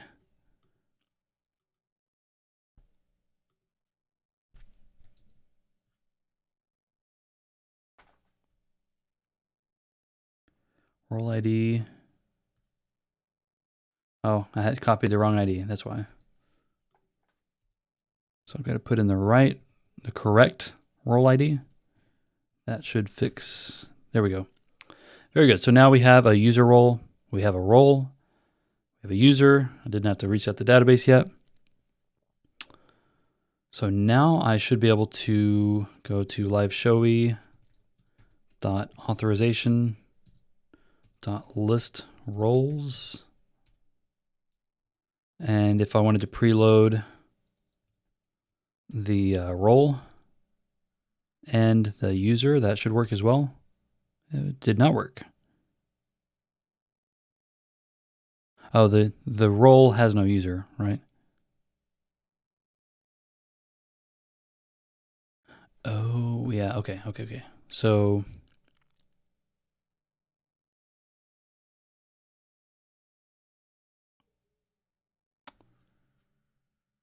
I think I could use a belongs to for inserted and updated by. I'm not going to do that right now. Permissions, permissions empty, labels admin, status active. That's what I need to know for now. Okay, so that's good. That's good enough. And then if I do list user roles, then I should actually be able to see the role and the user as well.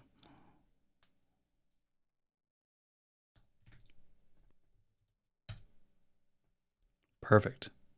All right, I hope this is making sense. So I did list user roles and I told it to preload the role and the user for each user role.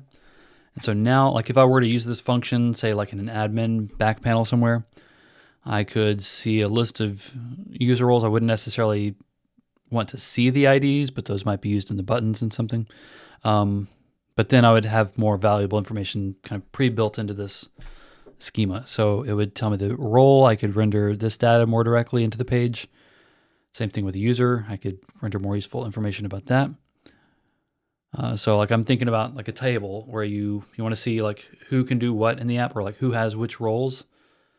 So you'd want to see the like the username and then the role label probably, and maybe some additional information, maybe permissions and timestamps. But this is good. This is good. We're making good progress.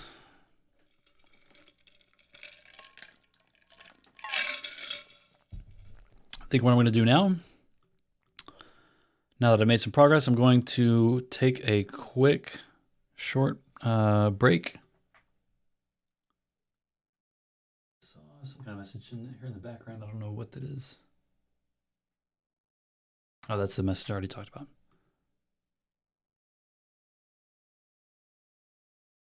Okay, so let's see. I'm going to be right back. In the meantime, enjoy this music that I spun up last night.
want to do next? Probably mute the screen, mute the phone, and yeah.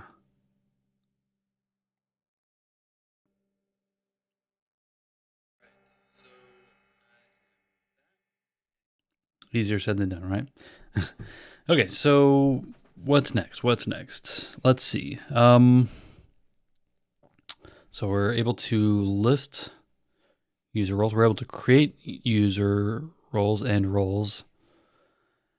So let's see. I think I'm going to go ahead and add a couple more functions here before we do some testing.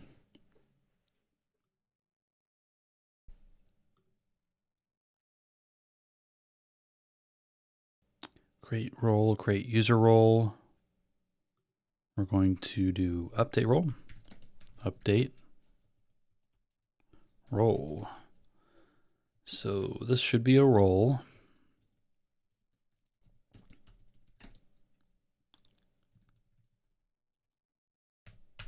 And then let's see, we're going to take the role. We're going to say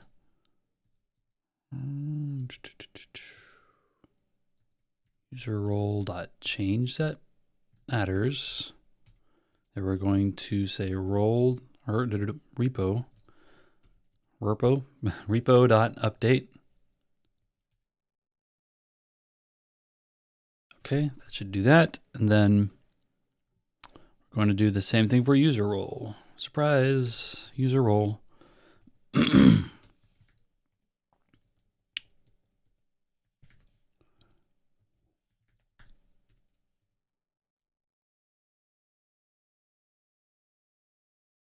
There we go. I think that looks right. Let's just, you know what, I'm not even going to try the REPL because I want to train myself to go and like write tests. I'm not doing TDD exactly, but I do want to write tests before I commit the code at least. So I'm gonna try to be a good boy and do that correctly. Let's see, delete role. So this would also be a role. Do repo.delete role. That should be pretty straightforward. So here, this will be a user role.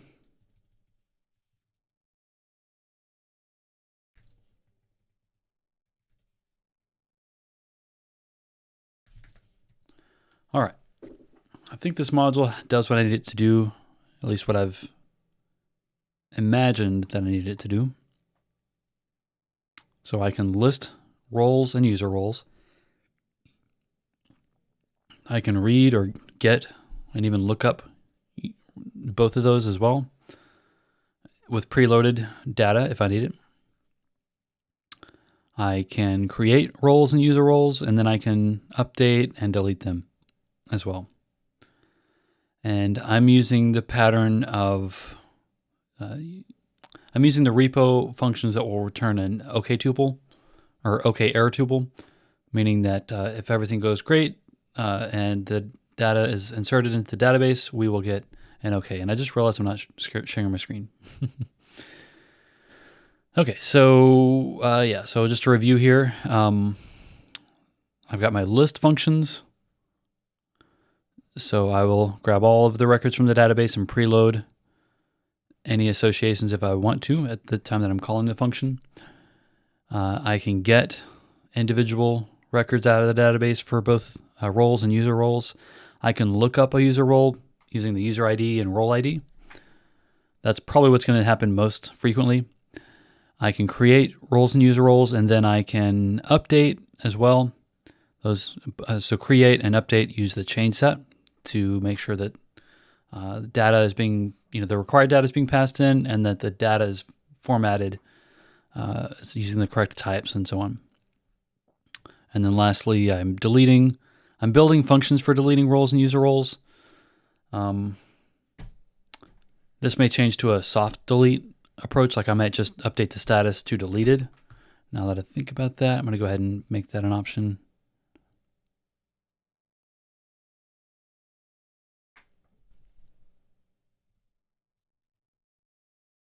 Now you might ask, why why would you leave a role in the database if it's been deleted? Like, why would you say it's deleted and not actually delete it? I mean, the honest answer is I don't know. I don't really think this is necessary at this point. For this app anyway.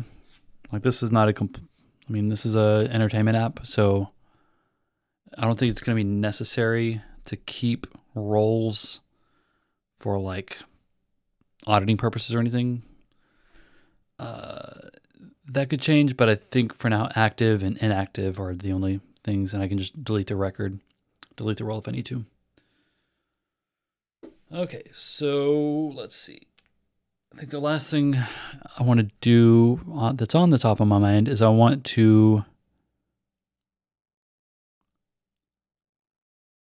just double checking here. So if I just wanted to make sure that I did add delete flags here. So this user role has no purpose if the role is deleted or if the user is deleted.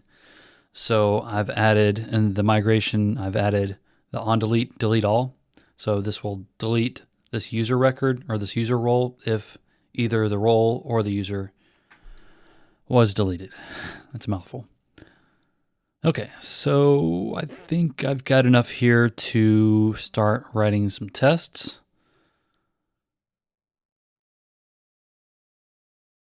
Which you might say, like, hey, you could write test and then work on this stuff. It's true.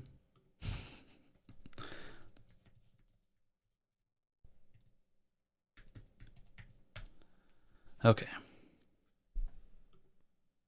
I think there's there's fixtures in here somewhere. Okay.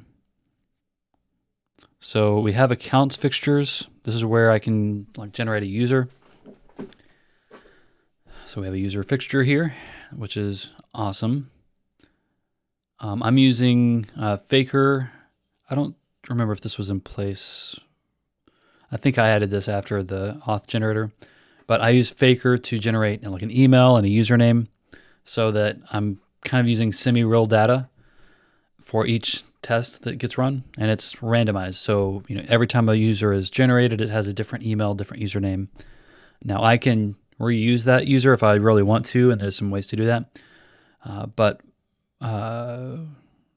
Yeah, I'm going to use setup so that I can generate new users for every test. Same thing with roles. I may have one role. Okay, let me think about fixtures here for authorization, because I think that will kind of may drive the tests.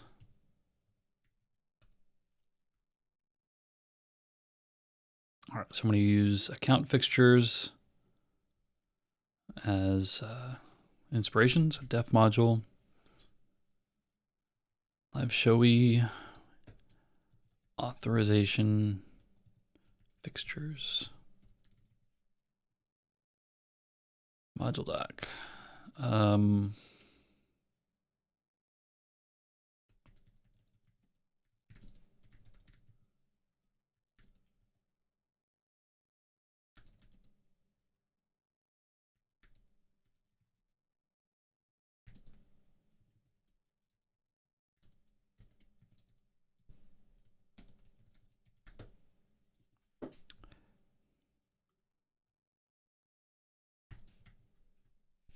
All right. Let's see. So def. The thing with roles is it's not like a user, so it's not like I'm going to have randomized roles being generated necessarily. I think I just want to have like a few predefined roles that can be used during tests. So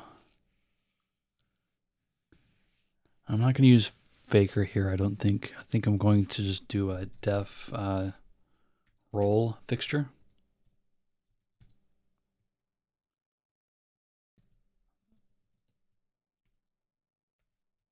So let's see. I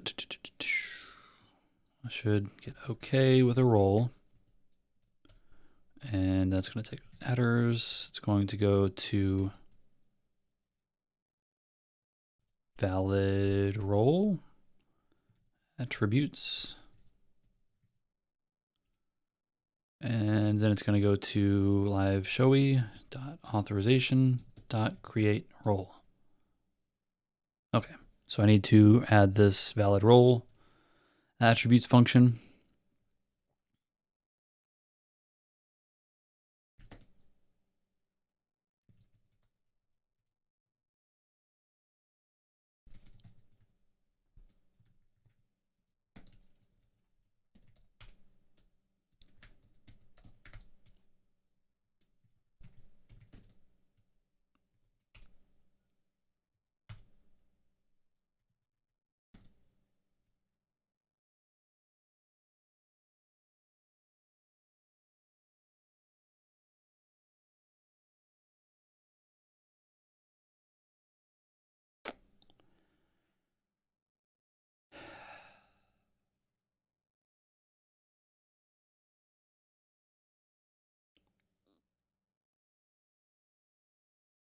So I think if I understand this function correctly, so enum into,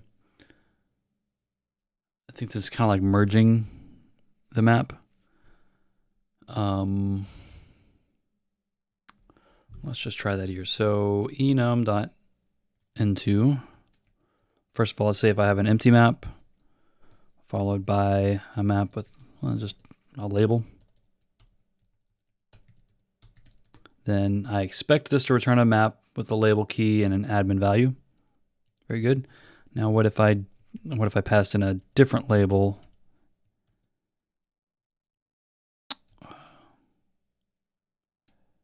Hello. Okay, cool. So that allows me to provide defaults as the second map and then overrides in the attrs map. Okay. So label by default would be admin. Permissions by default will be empty. And then inserted by cannot be nil. So we need to have I'm gonna alias LiveShowy web or LiveShowy dot accounts fixtures dot okay.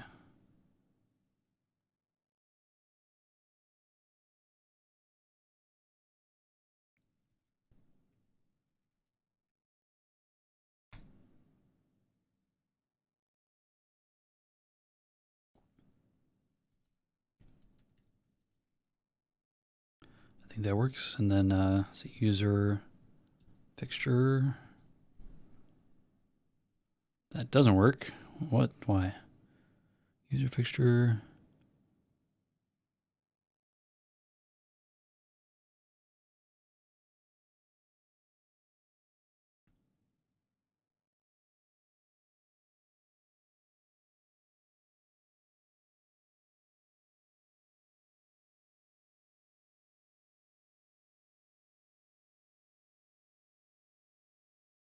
I think it was right. Let's see. Was it that? Okay. Yep, that was right. Okay. So now, let's see. We can close the REPL.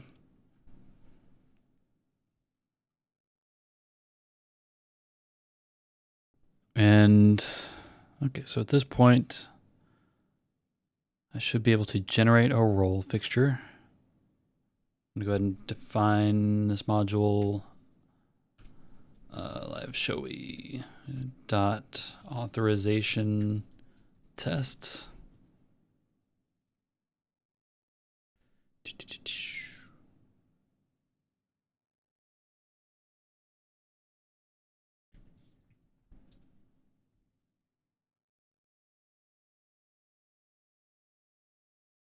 All right, use LiveShowy dot data case alias LiveShowy web dot authorization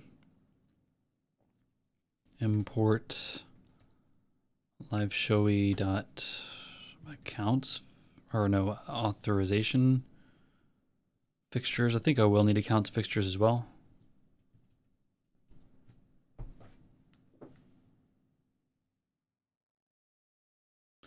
And then move these imports up, and then let's see. I'm going to alias LiveShowy accounts.user.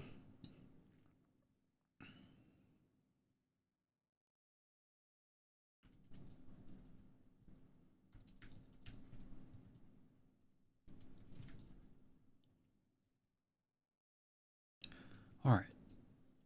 So I've got all the aliases I expect to need. So we're going to describe list roles one. I don't know why I'm cracking up. Didn't think I'd have fun writing tests. Let's say it returns.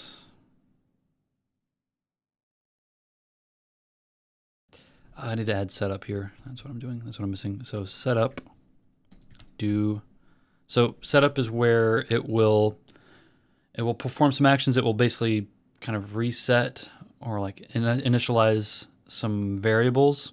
So it's basically going to kind of like generate a new fixture for each and every single test that uses it. So what I'm going to do here is, I guess I'm going to say this all goes in a map just for ease of use. So I'll say that we're going to give a user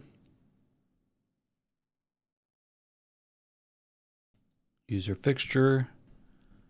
We're going to give a user role, role fixture. Oh, and then I'm going to give it inserted by, so I'm going to move this user over here. User.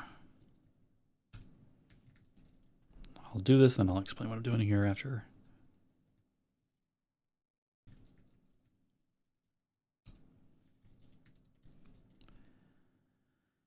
Okay, so I think that works. And then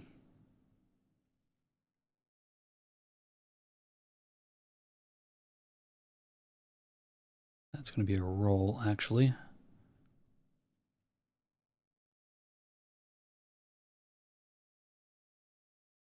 All right, we're going to come back to user roles because I think this is what I need at least to test only roles and not user roles.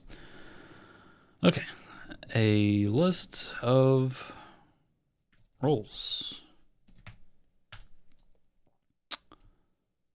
Authorization.list roles. Assert is a list.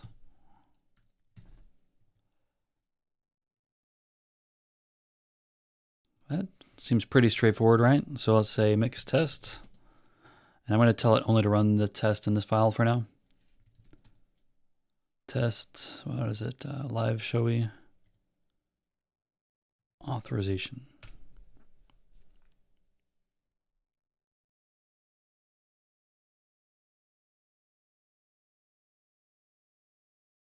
Cool, it passed. So the next test is I want to make sure that if there is a role generated, that it is in that list.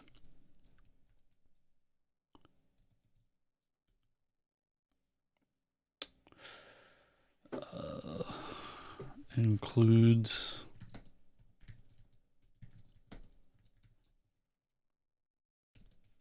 so this is how you would use the values that were set up for each test. So I'm going to go ahead and use the user.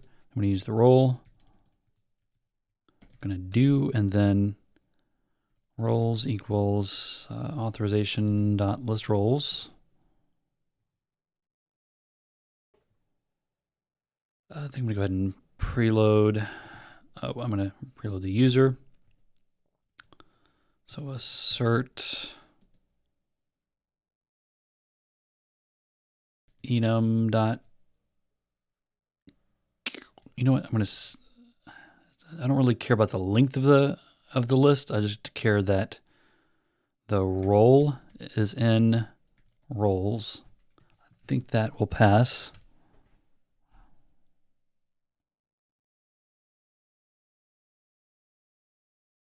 It failed. Sweet. Okay, so schema role does not have an association user. Oh, right. Derp.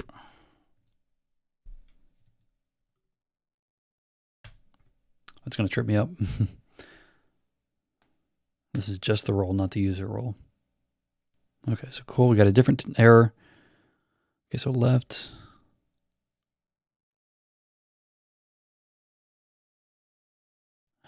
Oh, right. Okay, so role fixture.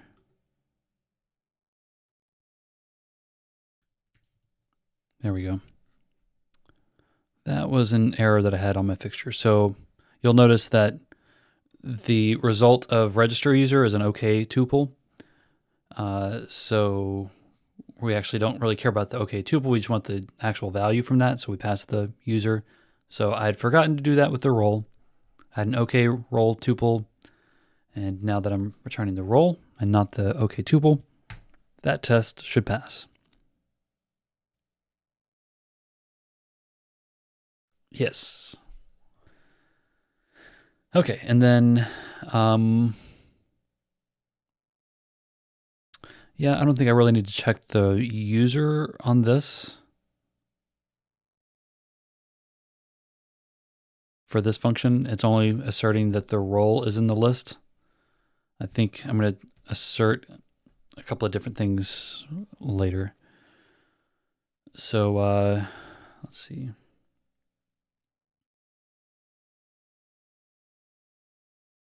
Reminders. All right, so let's see. Is there anything else I want to test for listing roles? What does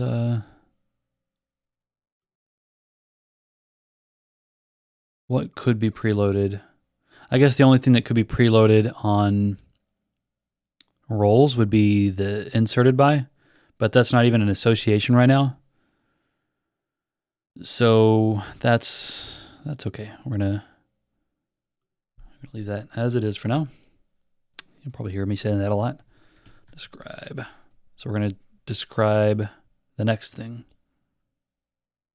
I don't think I need these for reference anymore. Authorization. Okay, so the next thing for roles is going to be get role.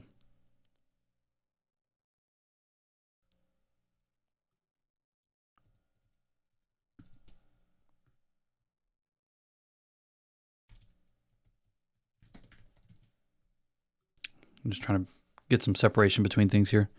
So get role. This is going to be 2, arity of 2. Get role ID, preloads. Okay. Do test. Returns a created role.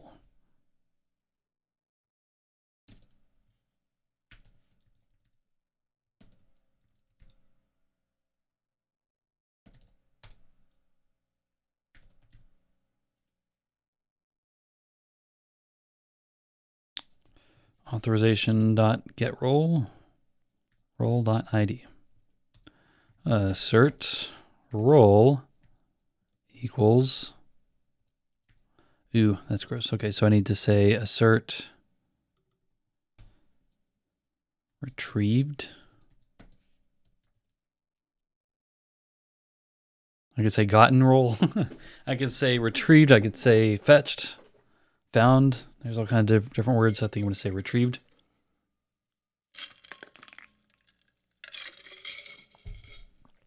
I'm going to run that test. Oh, I guess I need to save it too.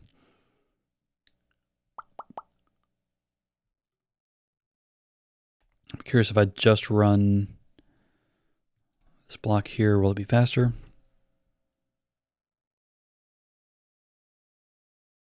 That's fine. Okay, so that passed.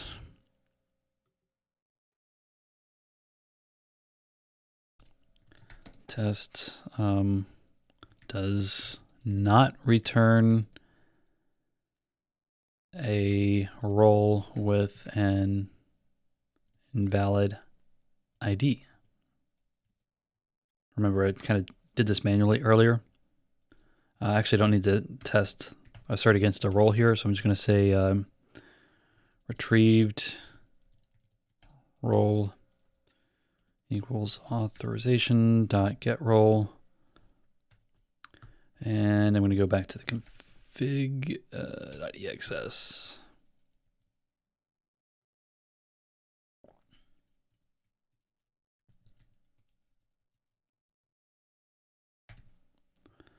So I'm going to, because I think I'm going to be using this a few times, I'm going to go ahead and add an attribute here. Invalid role ID. There we go. And assert nil equals retrieved role. Or the other way of saying that is nil.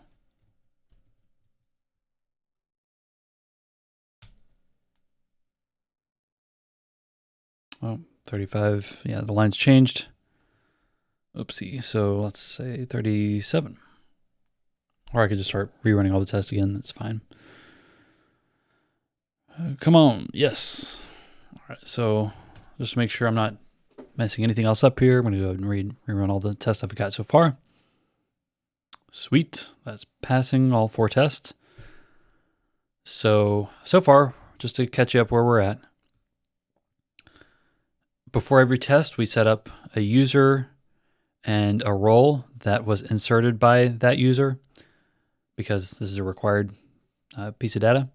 We've got the user and role assigned. So this is like a different user and role for every single test that runs, and they're all kind of isolated.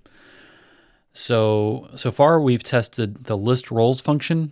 We've made sure that it returns a list of roles, so it's a list. The next test asserts that the role, that it includes the created role. So it asserts that the role is in the roles. And then for the get role function, actually a couple more tests to add here. So for this function, it returns a created role. So all we're saying here is that if we get the role with an ID, that it's the same role that we were looking up. And if we provide an invalid role ID, it returns nil. So just to make sure that it's doing what we want. Now I can also test that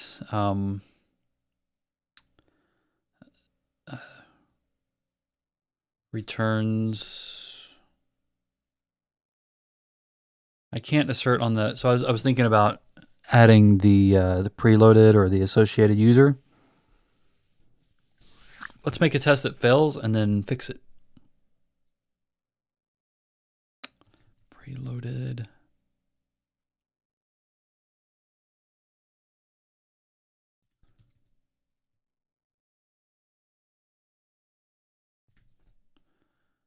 That could probably be clear. So for this test, I do need both the user and the role. So we'll say role and user. Okay, so found, or no, we said retrieved. Role equals authorization, get role role.id, and then preload inserted by. So I know this is going to fail, but assert retrieved role dot inserted by equals user. Actually, take that back. Let's try something just a little bit different here for the second.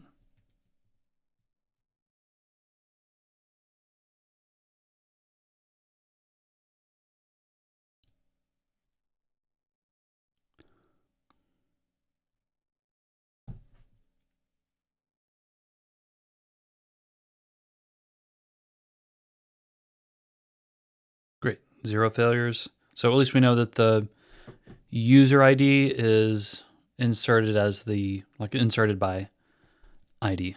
Great, so that's good. But what I want to test really is I want to be able to see the user struct or the user schema. And I haven't done that yet. So let's say, so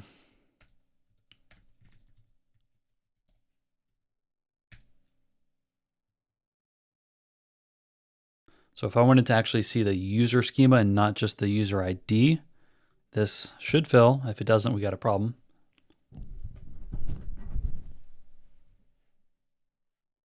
Yep, okay. So it does not have an association called inserted by. So now on the role, we need to update inserted by to actually point to a user.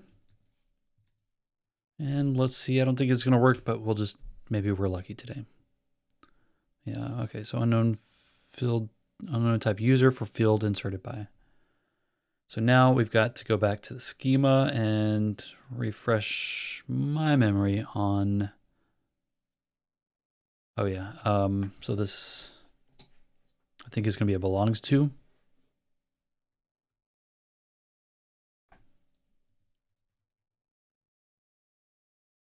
I don't think it's gonna be that easy.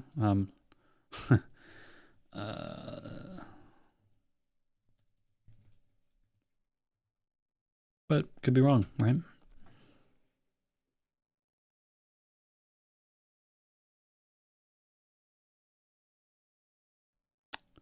Yep, that blew up. It blew up a lot of things. So, I don't have a user. That's going to be a problem. LiveShowy accounts, user.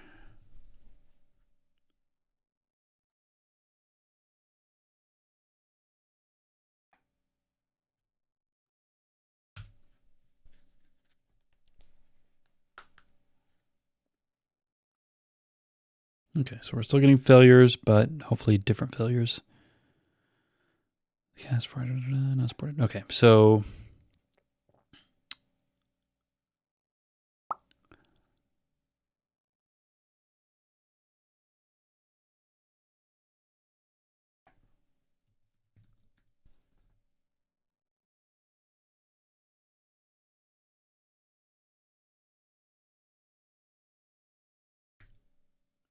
is updater a word?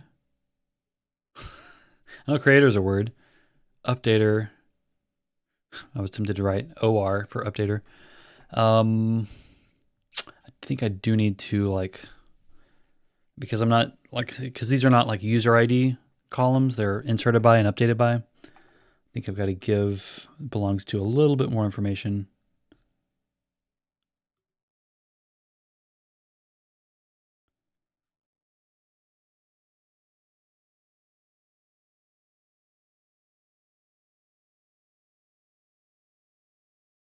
Foreign key. Okay, so I think, let's try this again. Foreign key is inserted by.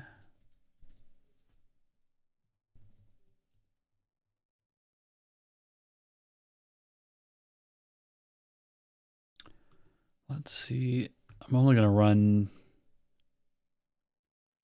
test line 48, just so it's not dumping a bunch of errors.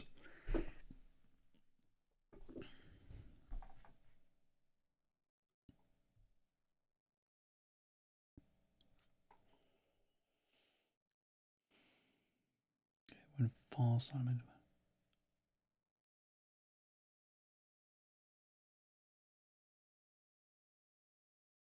oh, source, maybe what I'm looking for here. Source. Please work. Please work.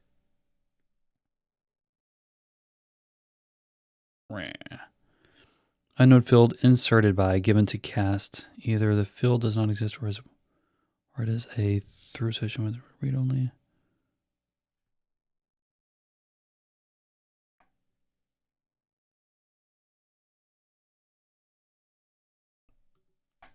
I'm going to add updated by here before I forget. Okay, so I think maybe I just need to add these fields back. inserted by binary ID. Going to duplicate, updated by, let's see, maybe that will do what we need.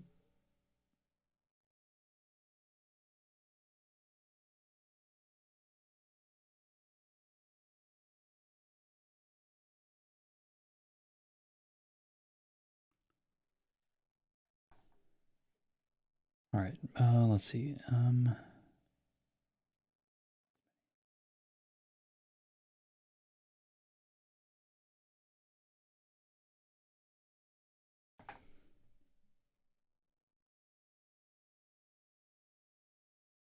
Maybe I should be using has one instead of belongs to.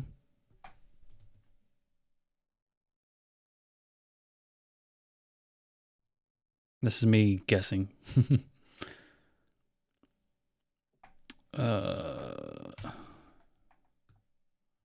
48, am I still using the right line? Yes. Okay, so there's no source option.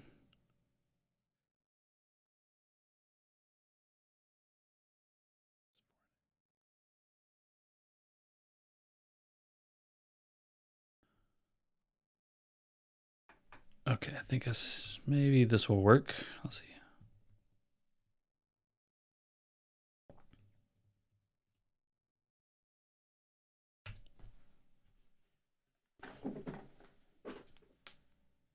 Not going to work. You can already see the warnings right there. It didn't crash, but it didn't work either. So invalid association inserted by and schema authorization role associated schema. User doesn't have a filled role ID. Okay, we're making progress. I think. So the user has no field role ID.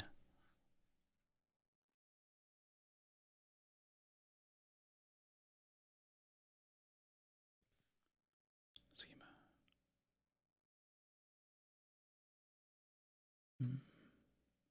Karma schema belongs to 0 or 1 records for the other schema.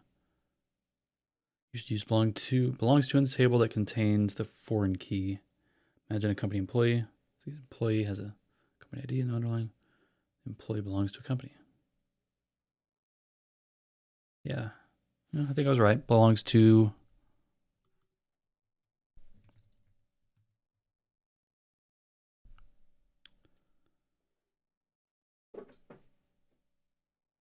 Belongs to inserted by, which we want to be a user.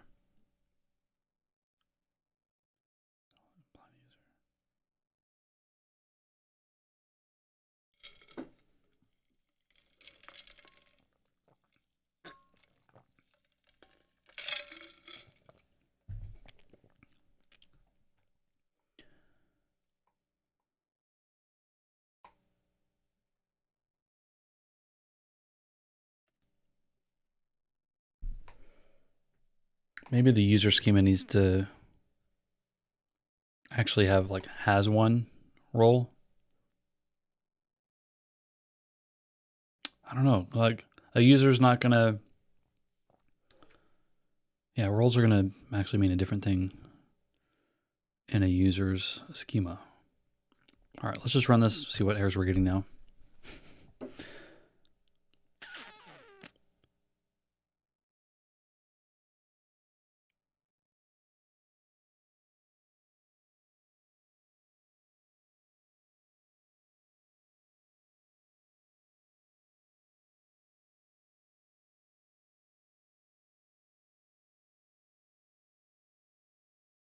Casting associations with cast. All right, belongs to foreign key. All right, let's add the foreign, which is hard to spell on a keyboard for some reason. Key is inserted by.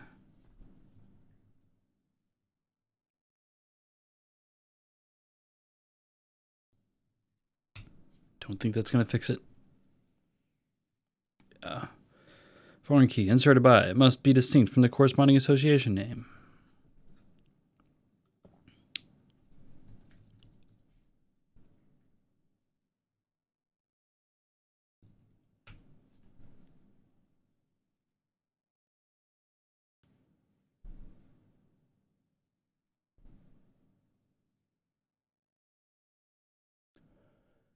Oh, oh. I think I was so close a couple times and just didn't realize it. Oh, well.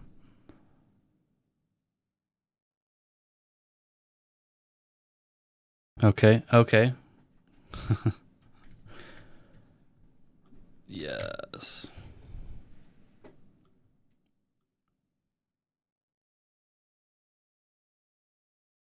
Bingo. Okay.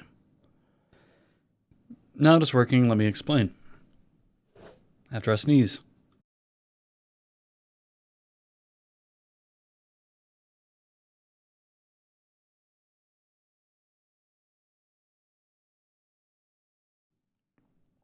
All right. So, all right. The thing is, I forgot to actually update the preload and the key that I was using inside of the authorization test for this. So I had left inserted by both here, and that was causing the problem. So now, let me just kind of check to see if this would work as well. Nope. Okay. So I'm going to IO inspect, retrieved. I just want to see what it spits out. So I'm kind of curious to see if the inserted by and updated by stamps. Okay, so those still come through as IDs, and then the creator and updater, those show up. Those can be preloaded as well. So like I could do updater, which should be empty.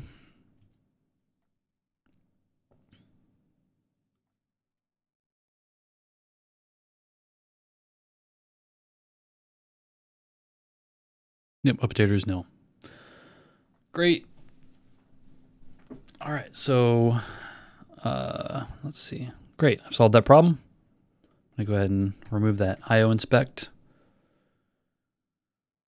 What else? So we've got that test resolved. We've got the schema doing things it wasn't doing before. That's great. I'm actually testing things for a change. Let's see, what's next? So it returns the user who created the role. I guess I can go ahead and assert that, oops.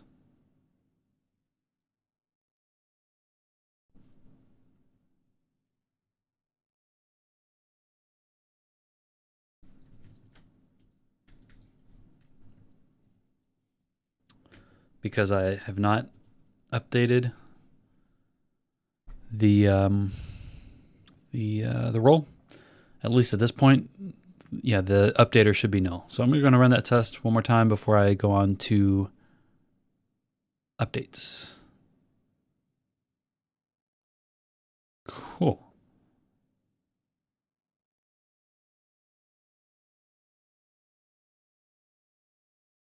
It's possible I don't actually need some of these aliases here. I'm going to comment them out for now so I can get those warnings out of my way. All right, what's next in authorization? So it returns an inserted by user. It returns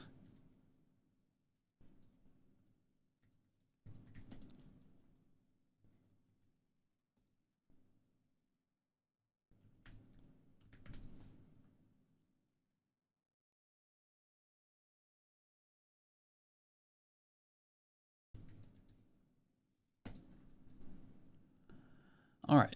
So that test, I'm trying to keep these messages in a way that they will make sense. So like if there's an error, like if the test fails, so not an error necessarily, but like if the test fails, you want to have a nice message that like reads as an instruction. So this is, And you don't necessarily see this by default from some of the generators, and sometimes people use a different, like they just have a different methodology or like way of forming these phrases. But I think I've landed on a kind of a mentality or a mental framework for writing these test names. So test get roll to, that's the describe. So everything within this block is related to get roll with an arity of 2. So the test that failed was get roll to returns inserted by user. Now, let me just force this to fail again so we can see it now that I've updated it with a clearer message.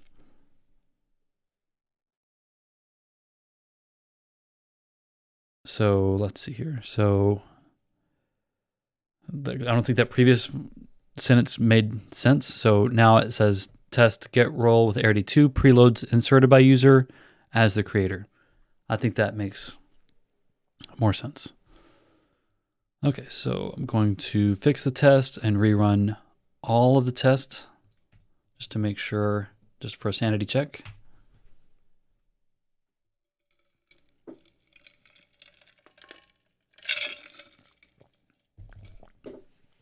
Cool. Nice and clean 5 tests.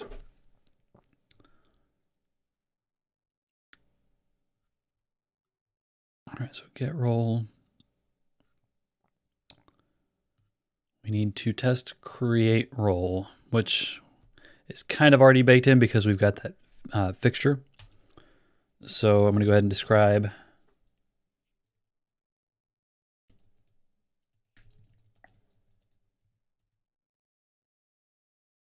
That was an arity of 1, right? Create roll. Yep, adders. Okay, so do test.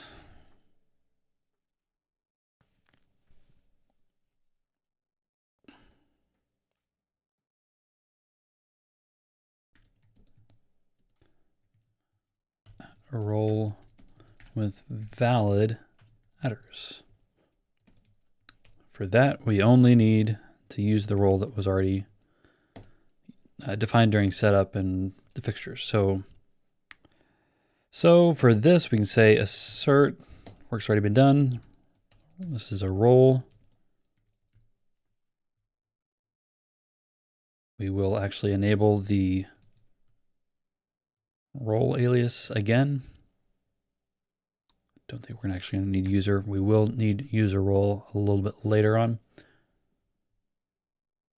And while I'm streaming here, I think I'm going to go ahead and post I'm just going to tweet that, hey guys, I'm still going.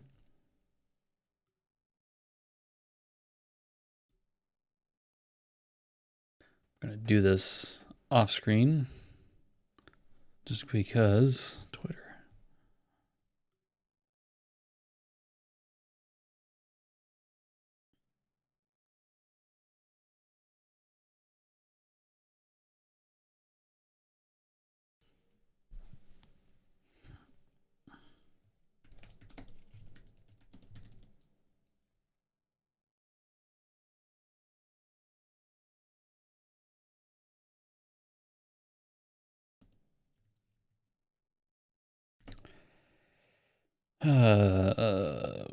Role based.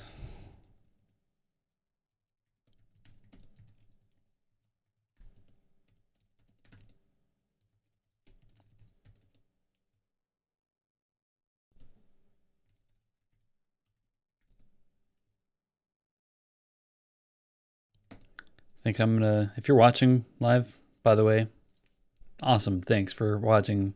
Hope you're having fun and not bored to tears. This is still all like back-end stuff. Like LiveShowy is going to be a really fun app, but I kind of want to have all of the foundation laid so that when I'm actually having fun, it doesn't feel like a chore to go back and do like, testing or security things. I'm trying to get all this kind of foundational stuff out of the way, like in place, so that once I'm done, I can focus like purely on the collaboration and music aspect of LiveShowy. So I'm going to be online till 6 o'clock.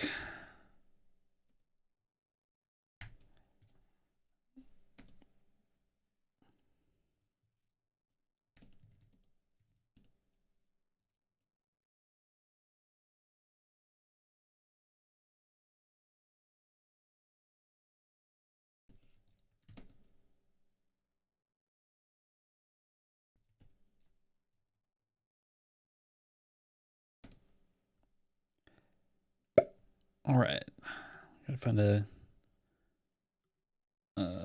coding. Why tweet if you're not gonna add a GIF, right?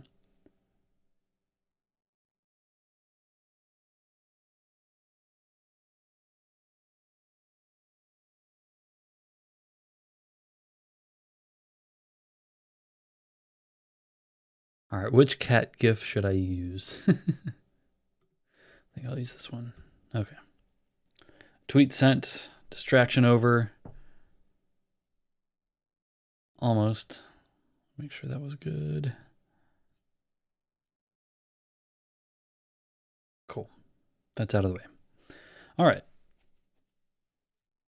So just a quick peek at my Twitter.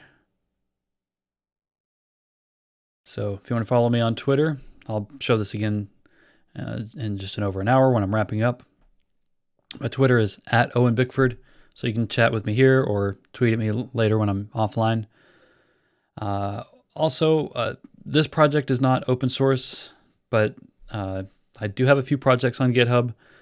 The stuff that's on GitHub is mostly like hobby projects that have been abandoned or were never completed in the first place. Since I started working, it's kind of been harder to do open source stuff or like to do coding off hours, except for LiveShowy. LiveShowy is like the one thing that I've started working on, and I think even with like live streaming, it's helped me kind of stay consistent and to keep building momentum and kind of expanding what this app can do. All right, so back to authorization test. So we're in the create role test here. That is working. We've got, let me make sure that's passing actually. I'm just asserting that the role that was created during setup is actually a role schema. Is there anything else I don't think I need to test anything else about it there. I could say test, let's see.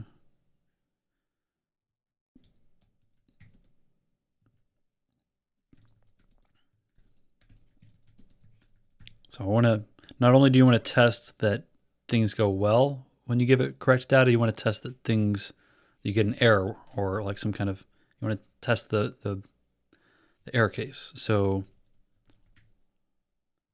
I don't think I'm going to send anything from setup here. I'm just going to say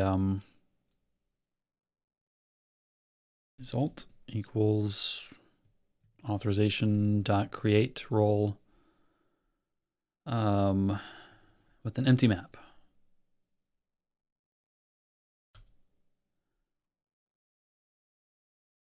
What am I going to get with that? Assert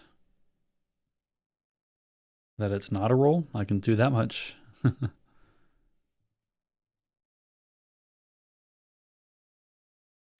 let's test line 59.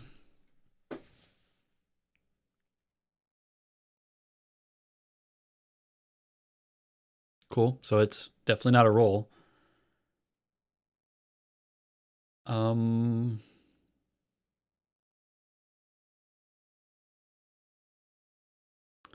So I have kind of mixed feelings here. I'm not sure if I want to test each and every required field, like, inserted by is required, labels required, permissions are required, but like they default to an empty list. So,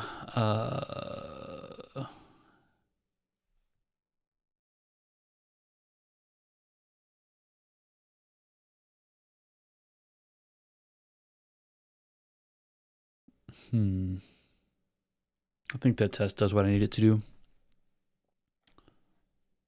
I could try a bunch of different permutations of invalid attributes, and just to kind of make sure it errors with different types of invalid data.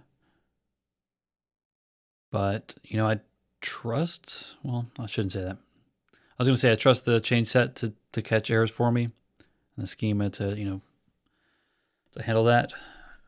But I think the whole point of test is that, trust but verify. To quote maybe not a great person. All right, so is there anything else I need to test on roles? Create, oh yeah, I need to update and delete roles. I'm gonna go ahead and add these describes here just so I can keep making progress. So what is it, update, role 2, I think is the already.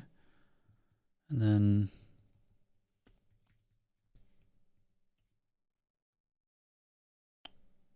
update role, yep, okay.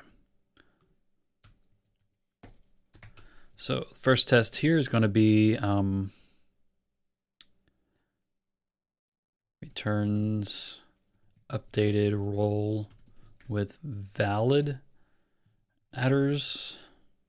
So first we need the, for here we're going to call it original role. Original role. I'm going to go ahead and use the user. I'm going to need that to update the role. Actually, yeah, I'm going to make a test that's going to fail, and we'll talk about that. So updated role. This should be, I think, an OK tuple, if I remember correctly, equals authorization.update role. So roles the original role, and then first I'm going to do updated by. So I don't think this is going to actually show up. Well, it's going to show up.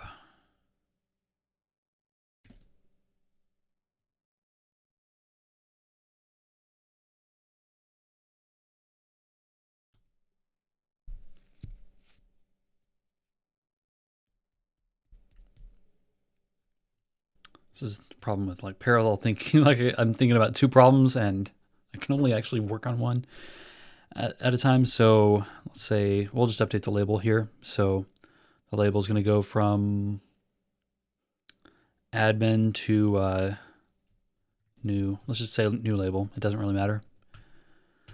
Okay, so for here, we're going to assert that updated role dot label equals new label. And we're also going to assert updated role dot updated by equals user dot ID.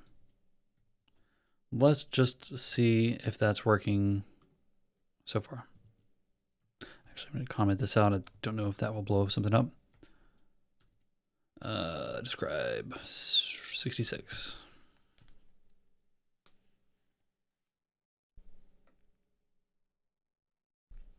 Something went wrong. So original role does not exist.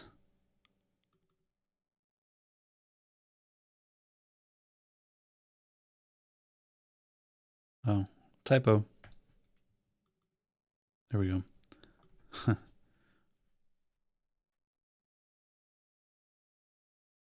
you thought I was perfect, huh? Cool. Fixed. Okay. So we're seeing the changes in the updated role that we expected. That's good. So now I'm going to write a test that I think should fail. Returns error if updated by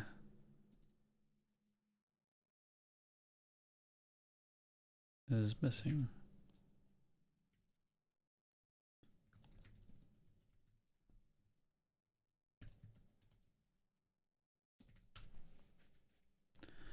All right, we're gonna say this should be actually an error.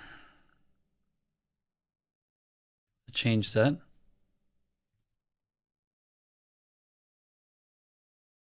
Authorization dot update role original.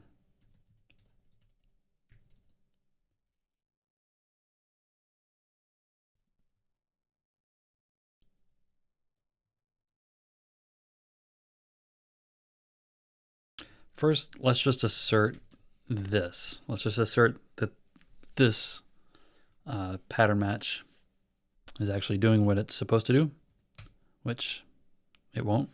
I'm running the wrong test. I wonder what's it up with the startup time here on these tests. I don't know if that's normal. I'm running on OTP 25, by the way. That's a big news. So I'm taking advantage of JIT compilation from Erlang now. So tangent, Erlang 25 was just released this past week. And so the big feature with Erlang 25 is we get just-in-time compilation from Erlang. So that can speed up compilation. If we're talking about things like live view or live reload with Phoenix, that should be even faster than it already was. So yeah, a lot of speedups are on compilation. I think there's some other improvements as well. There were a handful that I looked at in the release notes that I have since forgotten. I think there were some improvements to map and list functions and modules. Yeah, I'm drawing a blank on the others, but yeah, so I've updated to OTP 25. I'm on Elixir 1.13.4, 1.13.4, and yeah, so taking full advantage of the latest version of Erlang. I just don't know like why whenever I start a test, like you don't see anything happening for a couple seconds, even though the test time is very low. So I wonder if is that like a database like is it waiting on Postgres or something, or that would get me sidetracked, so I'm not gonna dig into that right now. So anyway, I do want to so I did see the yeah, so this test failed like I expected because updated by is not required, at least in this change set. So the first thing that comes to mind is I could do an update change set that requires, like it would be the exact same thing as this change set, but it would add updated by to the validate required.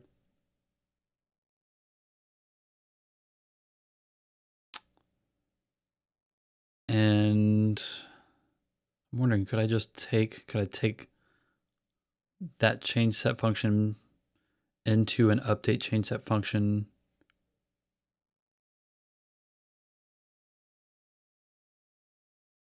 Yes, I could. I don't need to duplicate this code, I don't think. So let's say update change set role adders. Watch this. Change set role adders. And then, so we're going to take everything that was in the previous change set and we're going to tack on another, like an additional validation. Validate required, and we're going to add updated by. Isn't that nice? So now we're still going to see the test fail because this update change set's not being used yet. But I know in the past, even in recent past, I've probably copied change sets and made a couple tweaks here and there for different purposes, and that's probably not necessary. At least it's not always necessary. So here I'm going to do update change set, and now if I understand the problem correctly, I should be passing the test. Yes, great. Variable change set. Okay, so error change set is unused. So first, actually, we're going to keep that assertion. Are there any other assertions? We could say assert change set dot errors. I don't know what the errors actually look like.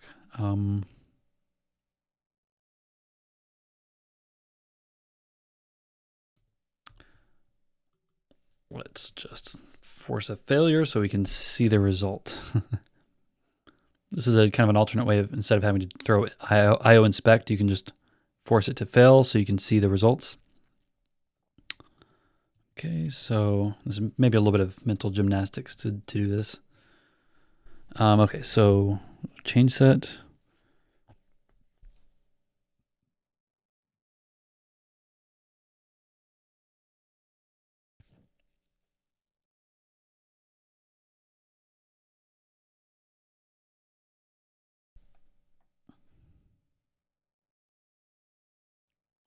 change set errors. So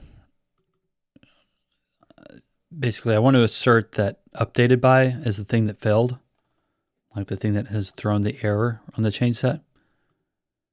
I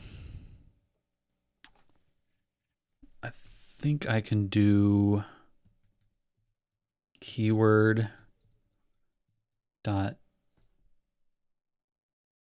keys. There we go. Updated by n. Ooh, that looks nice. Cross your fingers.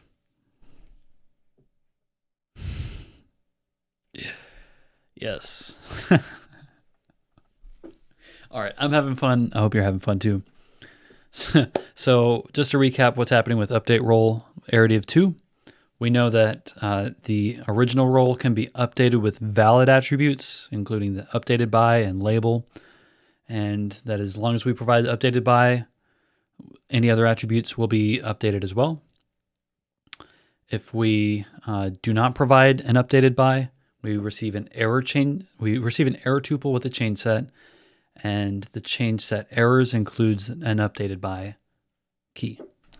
So those are the things we're testing here. That's accomplishing what I want it to accomplish. It's always possible as the application runs in the future, I may discover other tests that need to be added here, but I think this covers the things I have in my mind about update role at the moment. So we have a success and a failure case that we're testing. What's left is delete role, and for that, pretty straightforward. We're gonna test. I wonder when you delete, what happens? What does it give you? Delete. Repo.delete would return an OK with the thing that was being deleted. Okay. Returns deleted role. Okay, that's it. Role do assert okay role equals authenticate or authorization dot delete role. Please be that easy, please.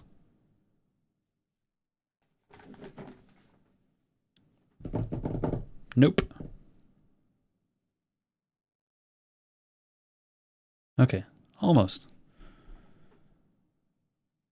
So it's not matching because I'm comparing the role with the deleted role, and updated at, Oh, updated at is getting set by default. Ignore that. Okay, so I think instead of comparing the role like schema or map, I think I just need to compare the ID.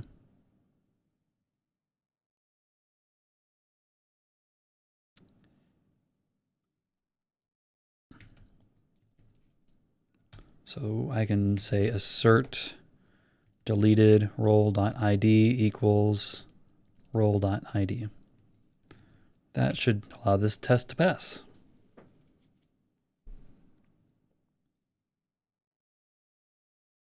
Great. All right, and then we should also test that you cannot delete a non-role.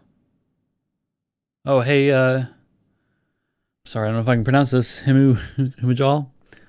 Yeah, so welcome. I'm going to be streaming till 6 o'clock Eastern time from where I'm at, so that gives me another 55 minutes basically. So thanks for sticking around. I'm building an app where I'm setting up. I've already set up roles and user roles, and I'm just adding tests so I can commit these things. Returns error with invalid role. Okay, so assert error. So this would be the change set, I think.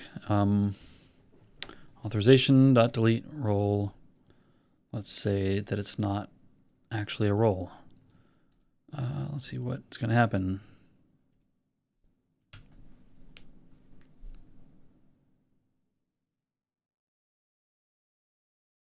All right, we got a failure because,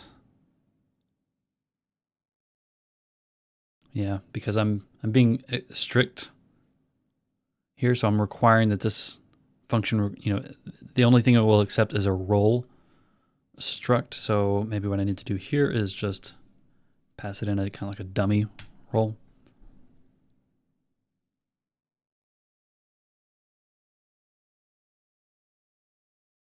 Okay.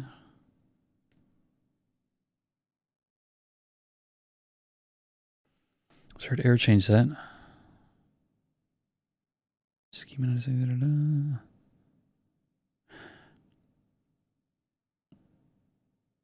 Okay, I think I'm getting an error because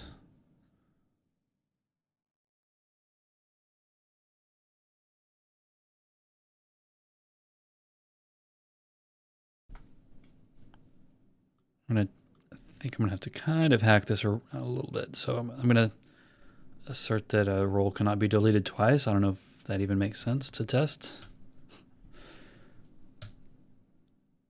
but we're gonna do it.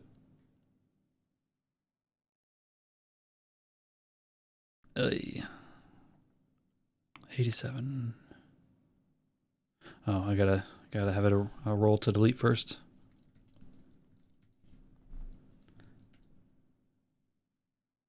This test may be invaluable, like not invaluable, but like, not as in like priceless, but like pointless, because delete role, like it only accepts a role schema, and I don't think practically there's any way that you would ever encounter this where you would pass in like an invalid role schema.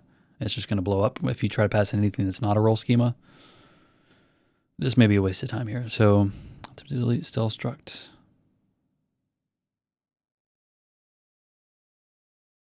Yeah, okay.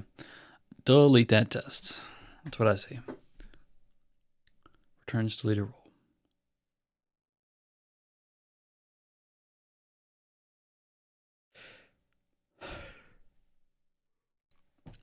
All right, good. I think I've got the test that I need for roles. And then the next thing I can do is focus on user roles.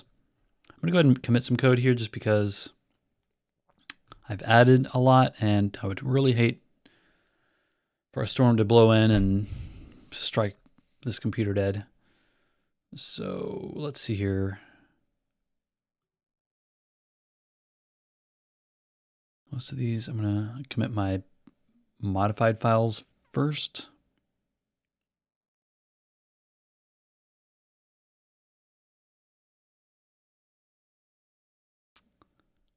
Maybe. Actually, I'm going to delete this kind of example code here for now. So we're going to commit the router. We're going to commit some changes to, we're going to delete this example hook as well.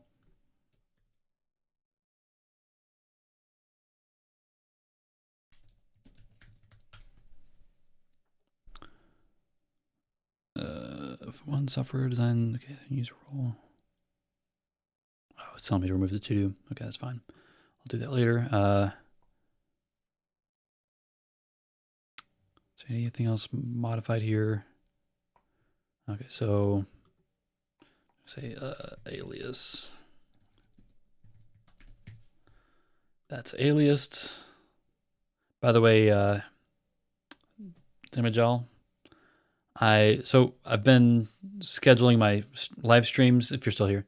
I've been scheduling these to run from 2 to 4 p.m. Eastern Daylight Time. That's like Detroit time zone. And that's on Saturdays every week, 2 to 4 p.m. I'm going a little bit long today, going till 6 local time. just because I'm actually making good progress and I don't want to lose momentum. So that's why I'm going a little bit long tonight. And then, you know, could become a more, so it'd be, yeah, maybe 4 hours, I think. Yeah, 4 hours streaming, I think is okay. Let's see. Is there something else to commit?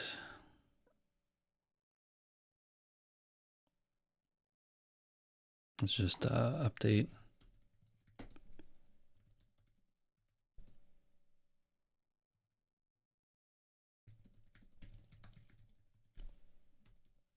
These commit messages at this point are basically just for me.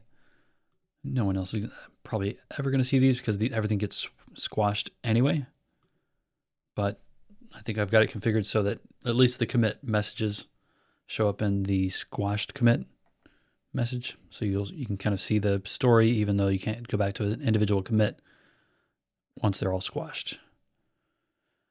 I'm not going to commit this yet because I think I want to get the roles in place. I think I will commit. I think I'm going to go ahead and commit the migrations because I think I can just do another migration for the permission changes that I want to add later. Add role and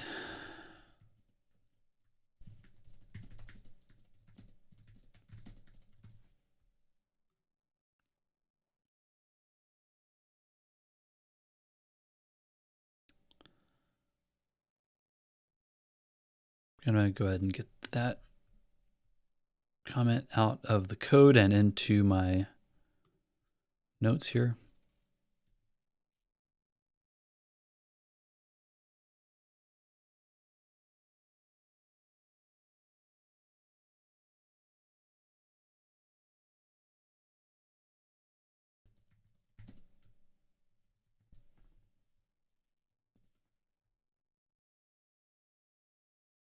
Whoa, that's,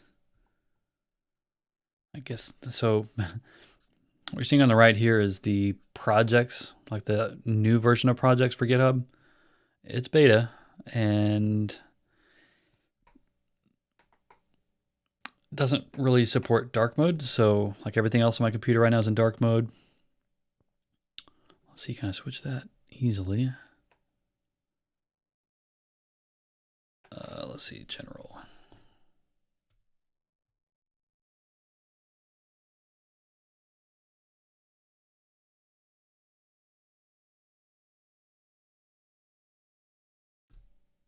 Where are the general settings?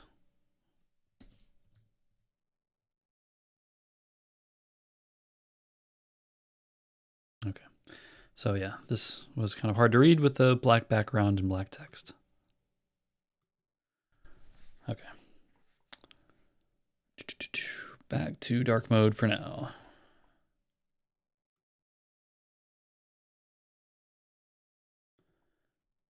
All right. Let's see.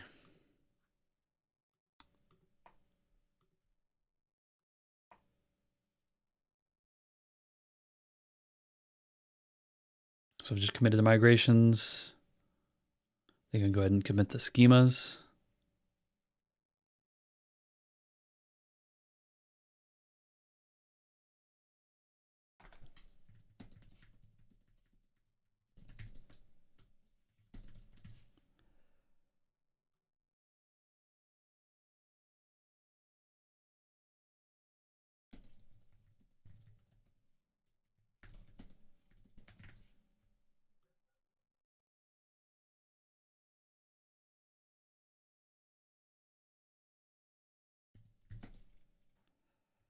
Joel doc for consistency.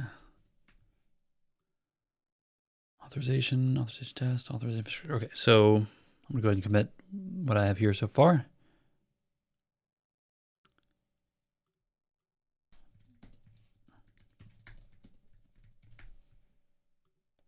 And add station tests. Go ahead and push that to GitHub so I can be safe in case of a disaster. All right, and then, so the next thing I need to do is add test for user roles, and probably a fixture for that as well.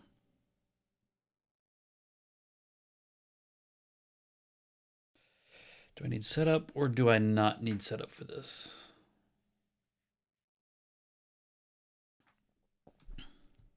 So I think authorizations module is only going to be, so far it's only used for CRUD. So it's only used for creating, reading, updating, deleting roles and user roles.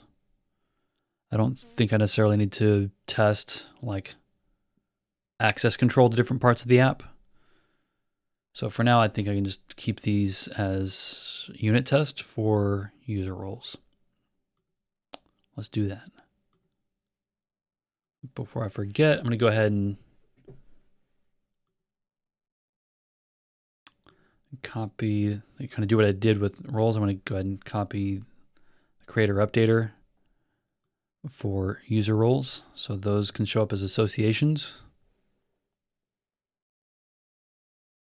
Great. So now we've got 4 associations with a user role. We have the role, which will pull up the role user, pulls up the user, and then creator and updater pull up whoever inserted or updated the user role.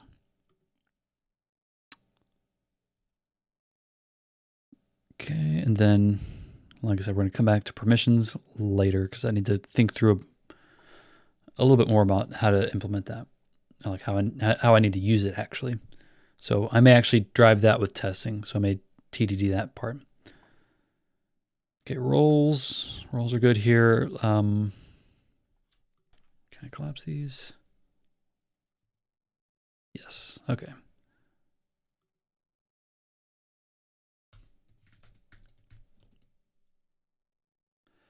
I don't think I have a user role fixture, so authorization fixtures.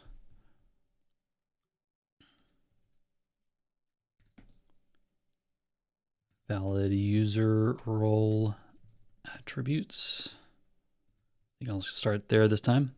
Headers, default empty map, do enum.into headers.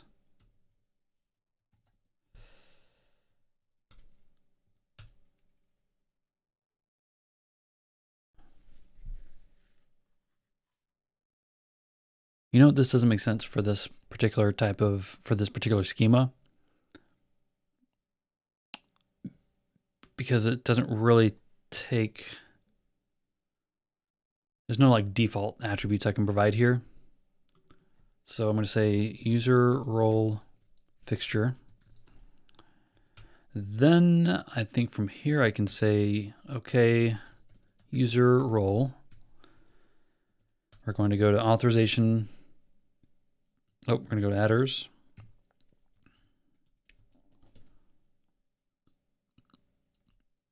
LiveShowy.authorization. Create user role. Don't think, okay, create user role.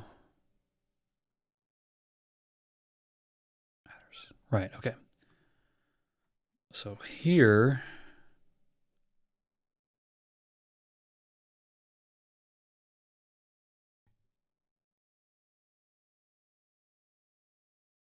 that doesn't really need to be piped because it's just one function. Okay.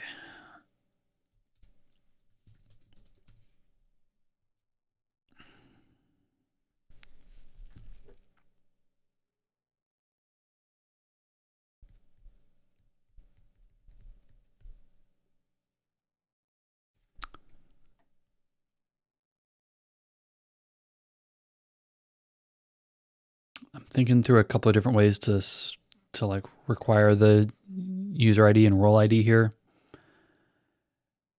But like I could add, like instead of attributes map, I could just accept values for each thing that I need to require.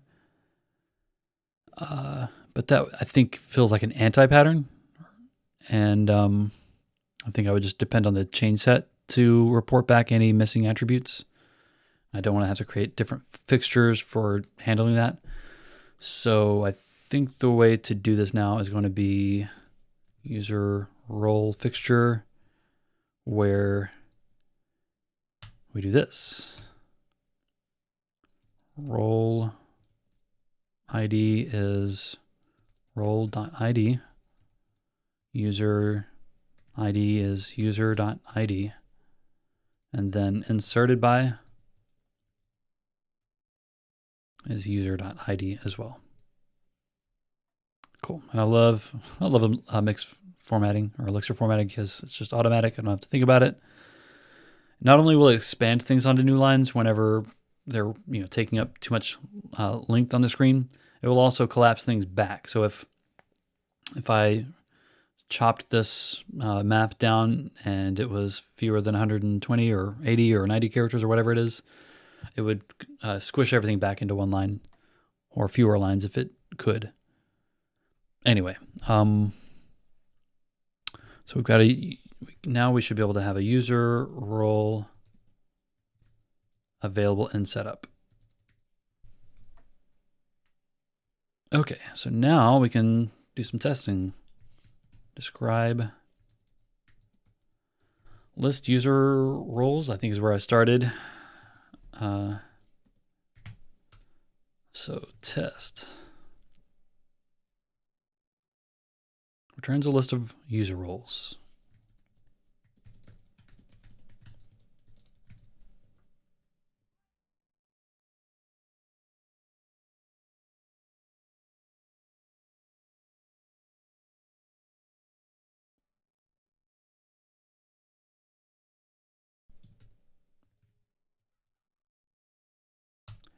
Assert is a list user roles. We don't care about how long it is, what's in it, just care that it's a list for that test. The next test is going to be includes created role, includes created user role. For that, we need the user role.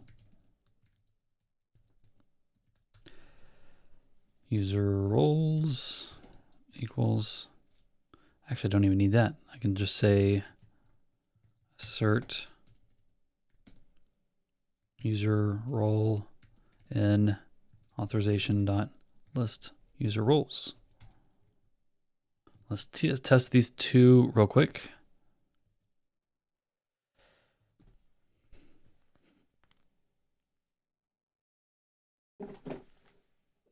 Great, we're getting the results we expected.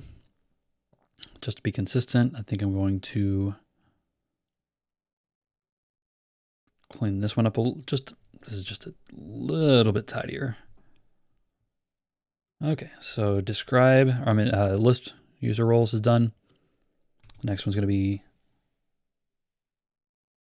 I think I'm going to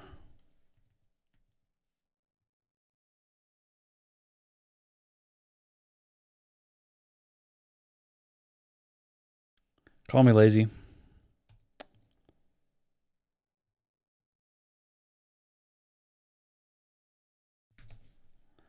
All right.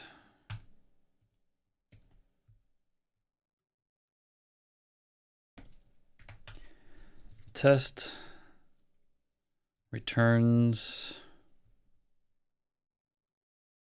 a created role or a created user role.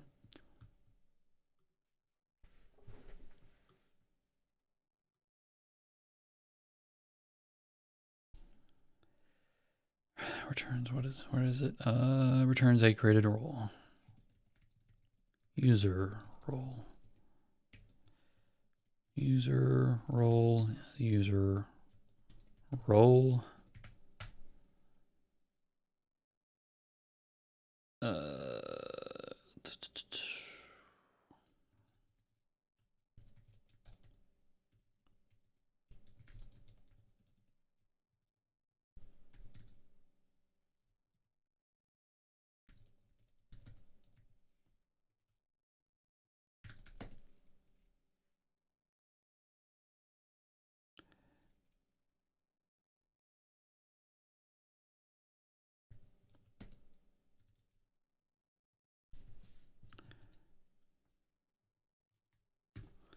All right, just testing to make sure this is doing what I think it's doing.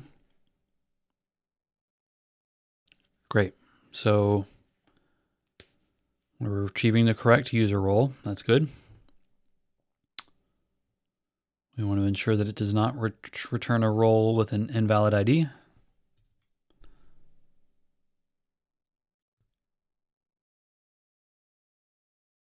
Which, let's see, I'm going to go ahead and write this out. Test does not return a user role invalid ID.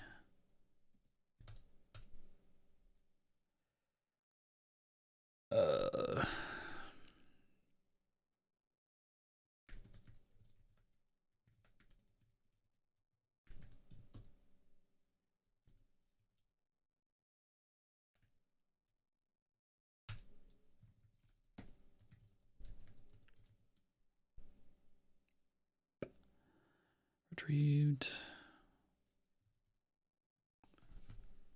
All right. I think I'm going to go ahead and rename this attribute that I created earlier because it's just an invalid ID. It's not specifically for roles or user roles.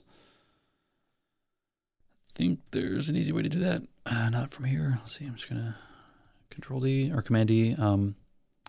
Invalid ID. That's all we need. Test. What's the next one? Preloads insert. Yeah, preloads inserted by user as creator.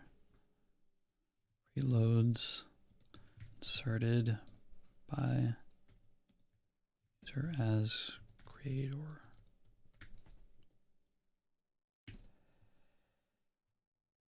User role, user, do, retrieved.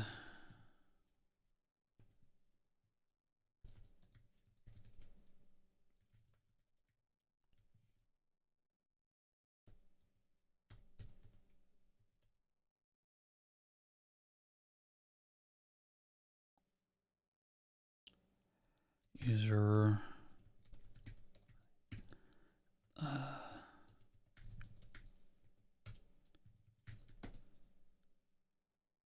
assert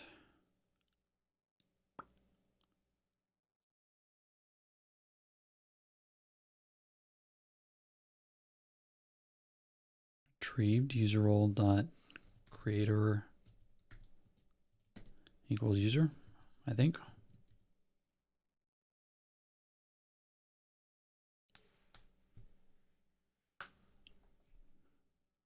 Yes, sweet. Old man still got it.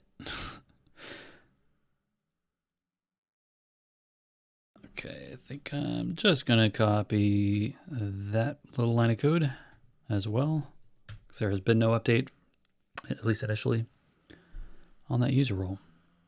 Now that I've retrieved user role, I do need to add like a updater check on the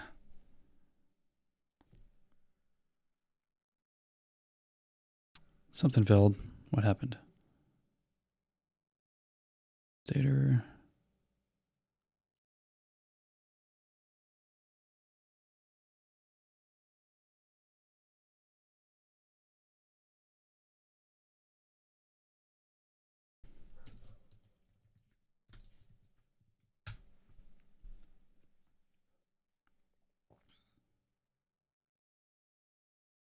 There we go.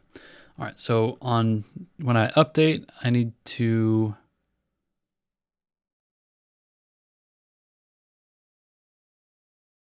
return updated role with valid headers.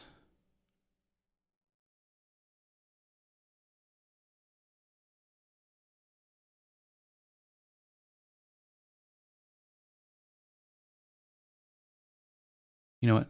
That function is doing what I need. Okay. So test, preloads. Okay, so I think I've covered ground on user role or on get, and now I need to go to create.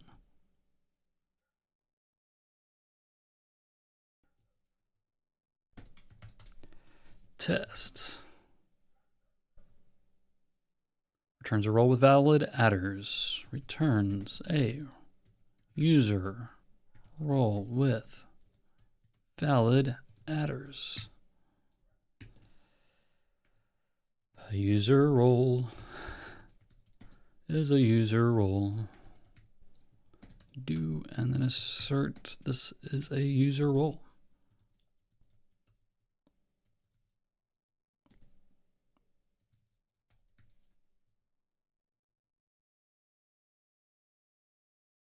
Okay.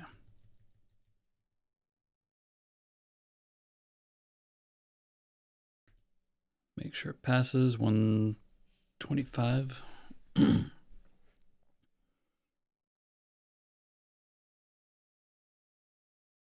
Gotta say, testing is kind of like, can be like, if you understand the problem you're working on, it can be kind of a Zen process where you're just kind of like, it's almost like a checklist. You're just kind of like, all right, looking at functions, making sure you've added tests for them, thought through like what should be working and what should be failing, and like how to prove that, or at least how to make assertions around that. So when you can be in that mode, it's really great. Returns an error with invalid adders. Result equals authorization.create user role.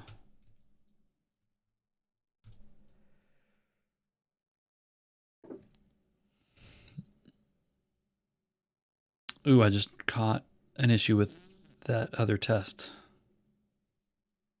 I think this is going to be an error tuple.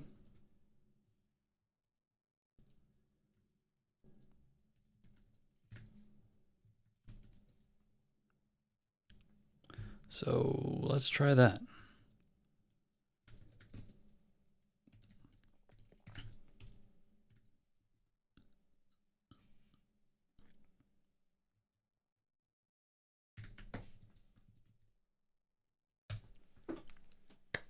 Run all the tests.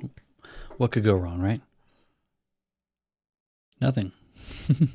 Nothing went wrong. We just have a couple of unused variables here. So we're gonna mark those just to appease the compiler. There we go. So that has cleared up, and then returns an error with invalid adders. That's good. That was easy. What's next? Update user role. Test. What do we test? Returns updated user role with valid adders.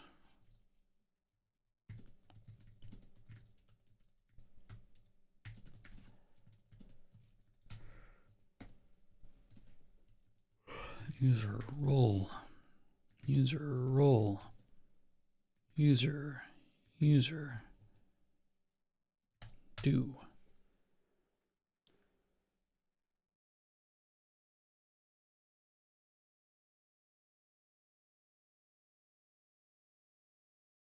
Just dawned on me. I think I may have skipped over. Yeah, I'm going to have to add this test as well. Look up user role.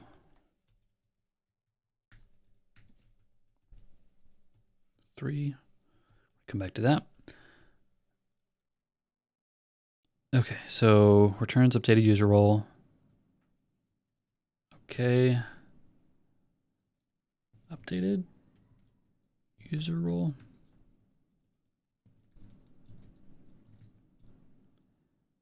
User role.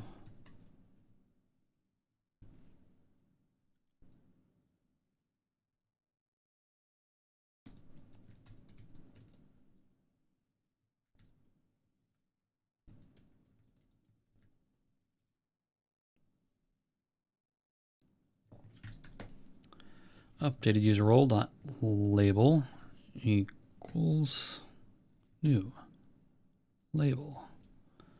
And what else?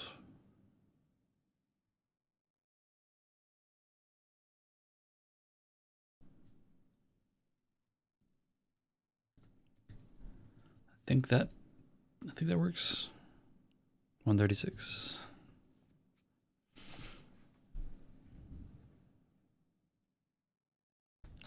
Almost.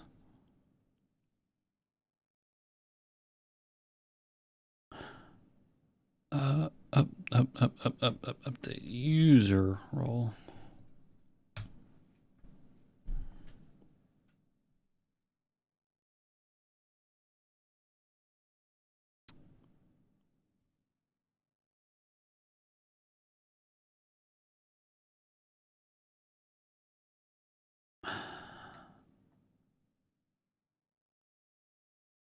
Okay.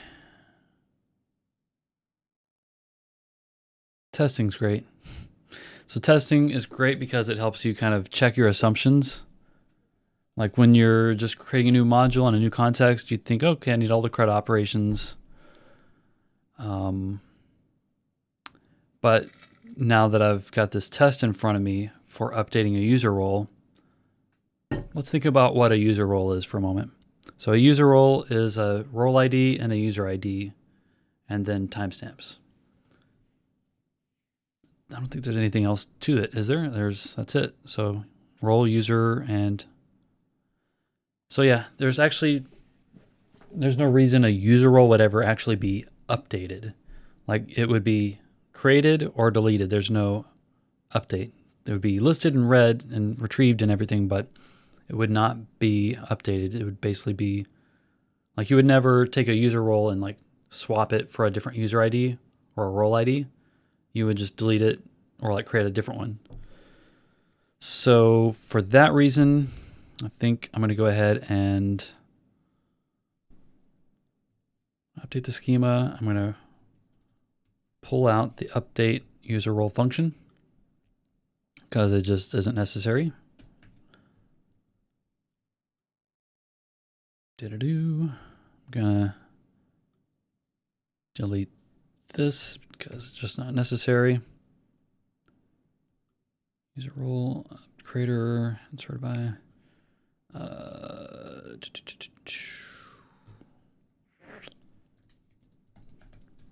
So I'm going to generate a migration to go ahead and remove the updated by just while it's on my mind. Migration. Remove user role updated by. Typo. That U and the Y are way too, I wouldn't say they're too close together. It's just the Y is not in the right spot for my hands.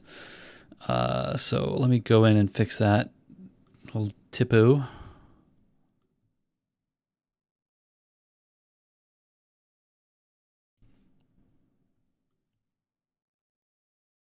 Alter table user roles. Do remove updated by. I think there's going to be we're going to drop index as well.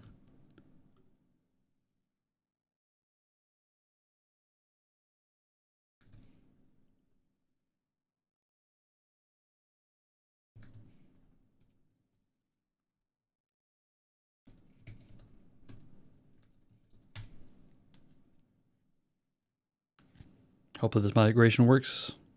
Sweet. Okay, so by the way, I mentioned a little earlier that I was kind of wondering why tests were taking like 2 to 5 seconds to start showing results or to start running. I think it's a Beam or like an Erlang startup thing. So I'm seeing the same thing with Ecto Migrate. Like you run the command, wait a few seconds, then everything goes. And that may just be the nature. It may just be something I've kind of overlooked or not noticed before, is just the startup time for Erlang. That's one reason why people say it's not great for CLI tools, because of the startup time. Like typically you run a command, you want to see the results immediately, unless you're going through a network request or some very large processing command. But anyway, that's a digression. So that migration worked.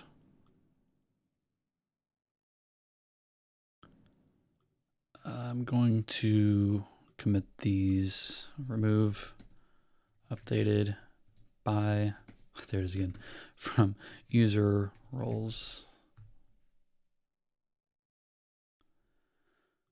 Okay, so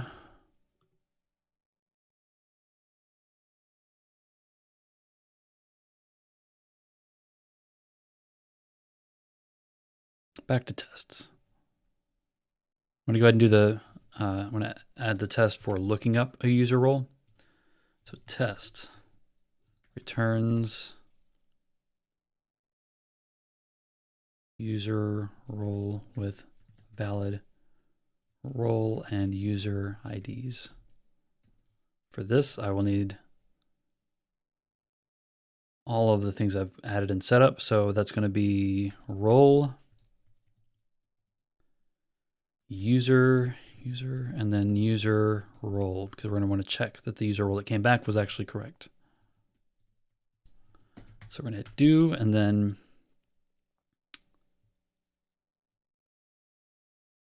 retrieved user role equals authorization dot lookup user role. Starts with a user dot ID and then the role. Oops, role dot ID. I'm not going to test preloads on this. Okay, assert user role equals retrieved. I think I got that backwards from what I've been doing previously. Retrieved user role double equals user role. All right, let's cross some fingers and see what happens. This is going to be line 124 for this group.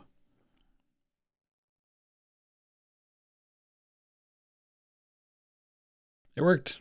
I think I've got the hang of user testing, or unit testing. User testing is a very different thing. Very different. Okay, so that one's already tested. Lookup user works. I think I can go ahead and test invalid IDs.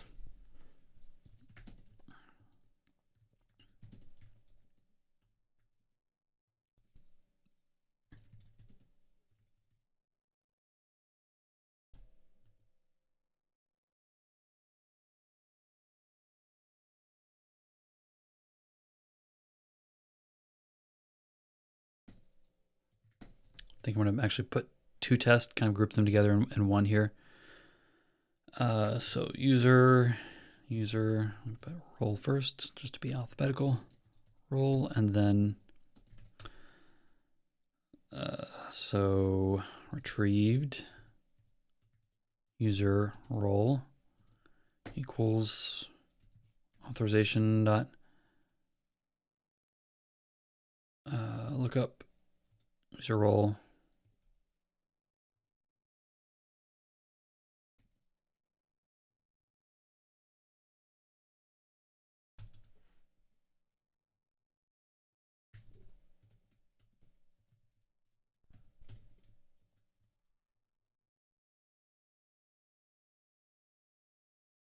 Just going to do that twice.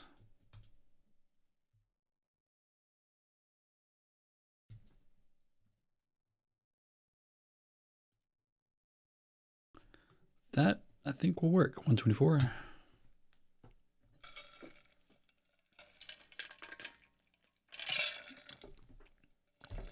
Talking for 4 hours, not easy. Okay. Testing, getting easier by the day. Great, so we're testing that lookup user role returns an actual user role if we provide it real IDs for a user and a role. Again, because it's a lookup table. And then we are also asserting that it returns nil if we provide an invalid user or role ID. Perfect, it's working as intended. So now we can delete a user role. Test returns what did I do before? Returns deleted user role. So for this one, we only need the user role. User role do assert, what is it? Okay, deleted user role. Authorization dot delete user role.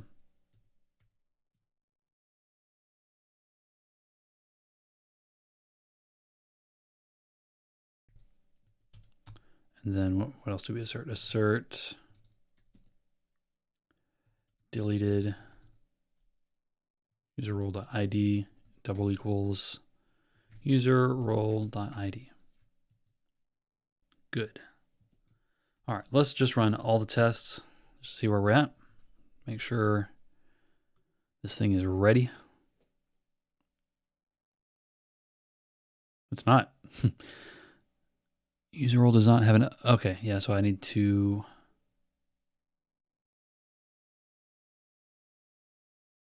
remove updater here.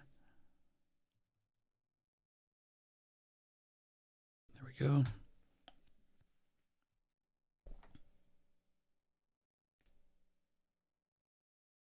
Great. 20 tests, 0 failures. Failures. That's what I want. All right. So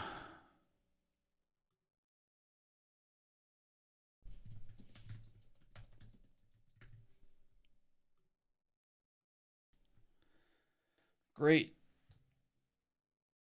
So we've tested, at least we've added unit test for roles and user roles. And now the slightly more fun thing to do, probably not going to finish, or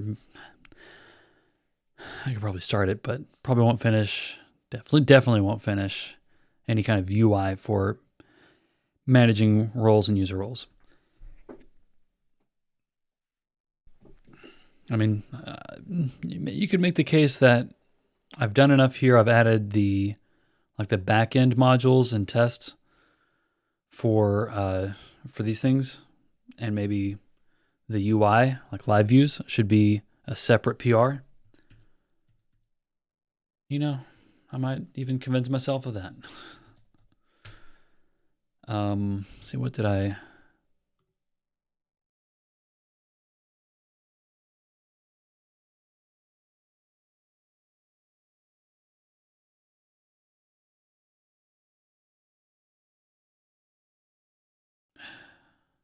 Ooh, accounts test has no module doc.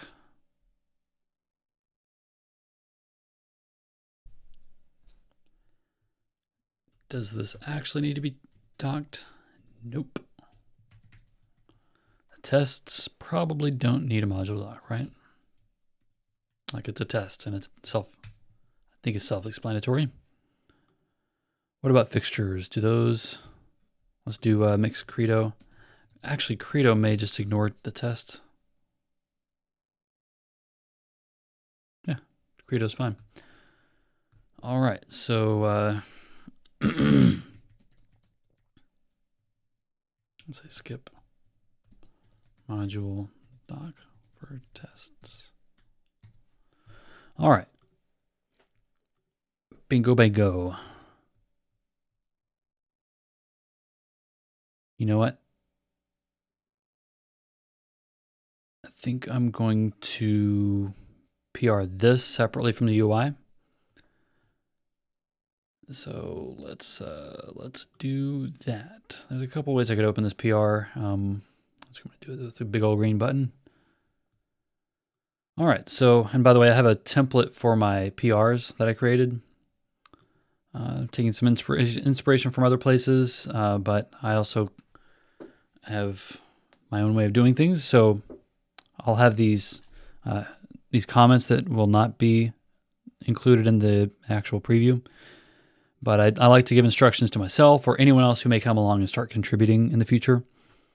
So the first thing I start off with is like just kind of a general, like you can see like people PR things and they don't put any description. Some people put like chapters of text, and reams of information. And I think it all depends on the maintainer of the repo and what they want to see.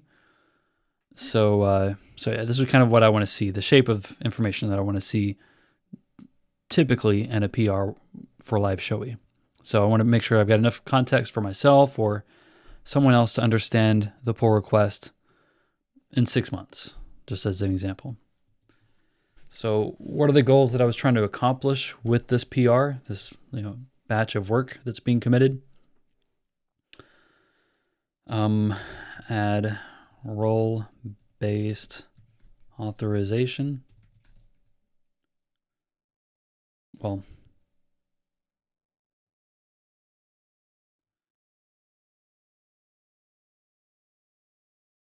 add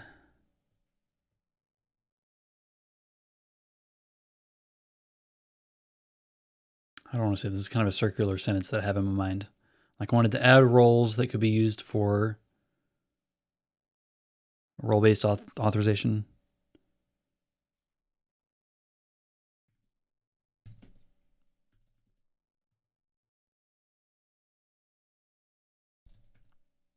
I think permissions, like I've said, that permissions is going to need some work, but I think I'm going to need to actually implement that once I'm building the session hook or however I'm validating user roles against a particular thing, a permission. So add user roles for authorization. Let's look back at the commits. So tidy little PR here. I've got 13 files changed, 11 commits. Under 400, under 400 new lines. Let's see. So authorization.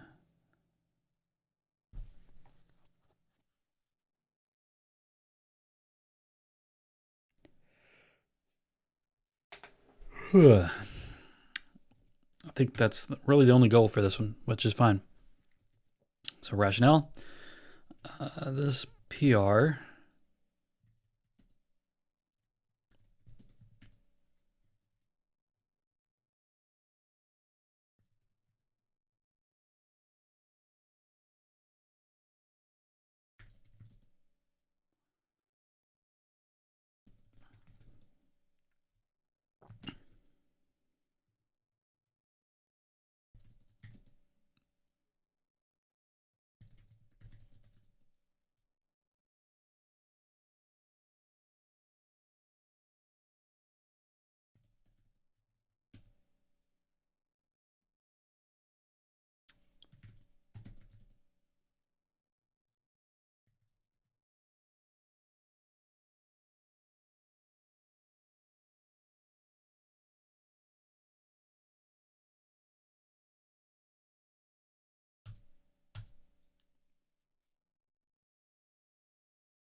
bear with me while I'm writing this out.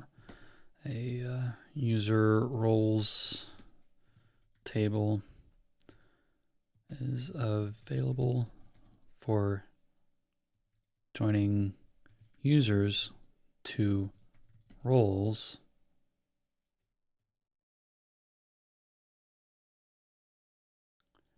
allowing for dynamic authorization changes. I think that makes sense. All right. Rationale for this is this PR adds migrations, backend modules, and tests for user roles. A roles table is available for establishing common sets of permissions identified as a role. A user roles table is available for joining users to roles, allowing for dynamic authorization changes. And changes and validations. I think I'll add another point here that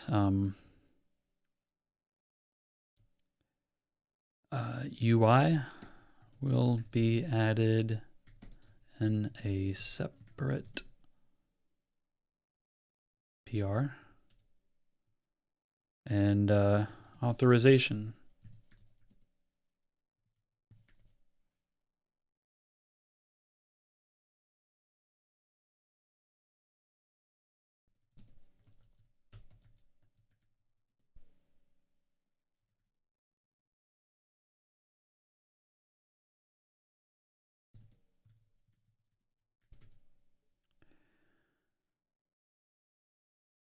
Routes.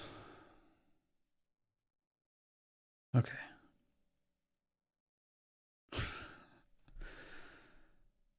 Okay. Next test. Let's just run all the tests, make sure we're getting what we should. By the way, I should mention here, like I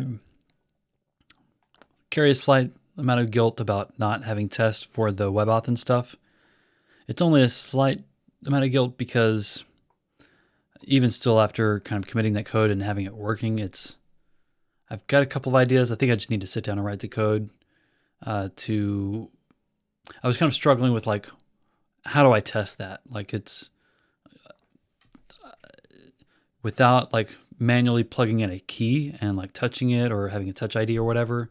Like, how do you test that? And I think I need to kind of revisit protocols or behaviors and maybe create like a mock user key, and mock challenges and things like that, so that that it can be tested. But that could seriously kind of derail me and kind of that's a lot of brain cycles, and I think I may need to check like my implementation with the analyst first, just to kind of make sure that I'm kind of at a good starting point, and then see if they've kind of got some ideas for testing. And I think I've got some ideas of who to chat about when it comes to that. Anyway, this is about user roles. So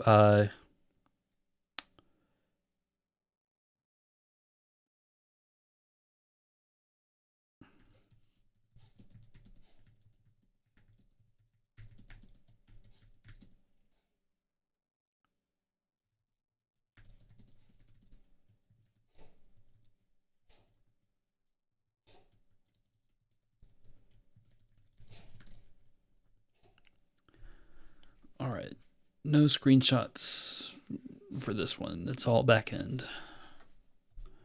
Nothing even on the backend that's worth screenshotting. All right, so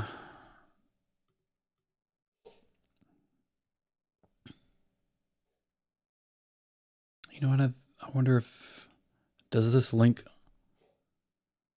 to the issue? I want to make sure that if it links to the issue, that I can automatically close it. Linked pull requests. Okay. Let me refresh this here.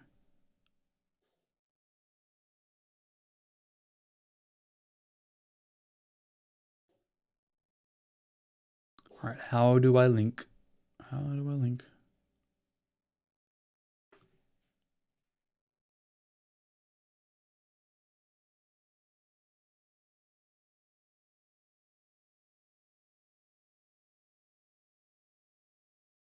Okay. Close these issues.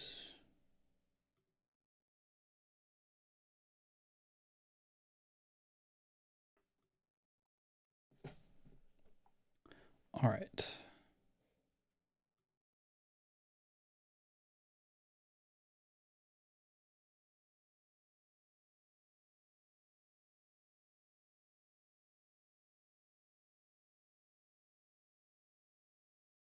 I guess the last thing I can talk about is 6 o'clock, but I have done some things with GitHub Actions CI that I think are pretty interesting. I saw some interest actually online when I tweeted about it. And I could show what's happening with my CI. And I've got some work I think that needs to be done as well.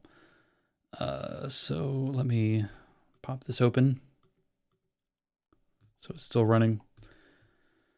Okay, so I use GitHub Actions for continuous integration. So this is how you can make sure that the app, can be compiled. That basically you want to make sure that the app works correctly before you merge it into the main branch. And you might also, like, whenever it is merged successfully after passing all the tests, you might even want to push it automatically to a server or a service platform somewhere. I haven't made it that far yet for this project, but I have updated. So I think I started this with the kind of the Elixir CI action from the community, if I remember correctly. So this will run anytime there's a pull request or a commit on a pull request that's going to be merged into main. Also, anytime something is merged into main, it will run again. So most of this is pretty standard stuff, pretty boring. I do keep my secrets not inside of the CI file.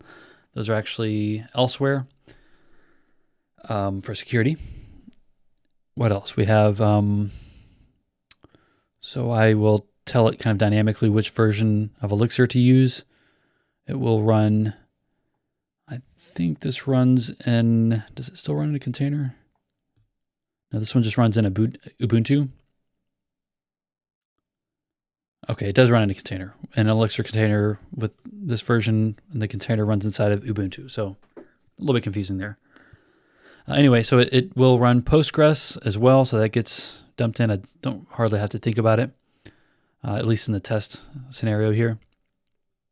By the way, my test currently runs at 2.5 minutes. If I pull up the recent jobs here, so it depends on caching, and I'm getting to caching here in a minute. But my jobs are running typically around 1.5 to 2.5 minutes. This primarily depends on what's being cached, and the more you cache, the faster the job will run, but it can be error prone if you're not careful. So we'll come back to that here in a second. The first thing that happens after Postgres is set up, we use checkout to get the current branch that's being run on this action. It checks the Elixir version, so that gets dumped into the log. It installs Hex and Rebar for Mix. Those are tools that are required for Elixir.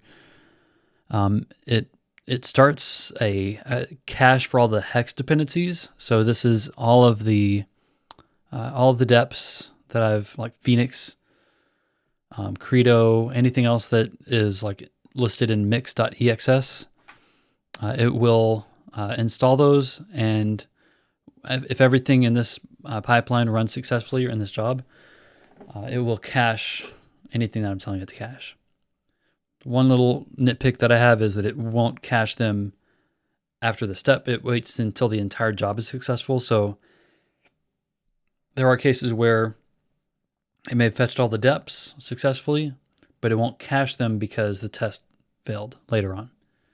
So I may have to kind of revisit that and look into it. But at any rate, so for the dependencies directory, I cache based on the operating system that's being used, the version of Elixir.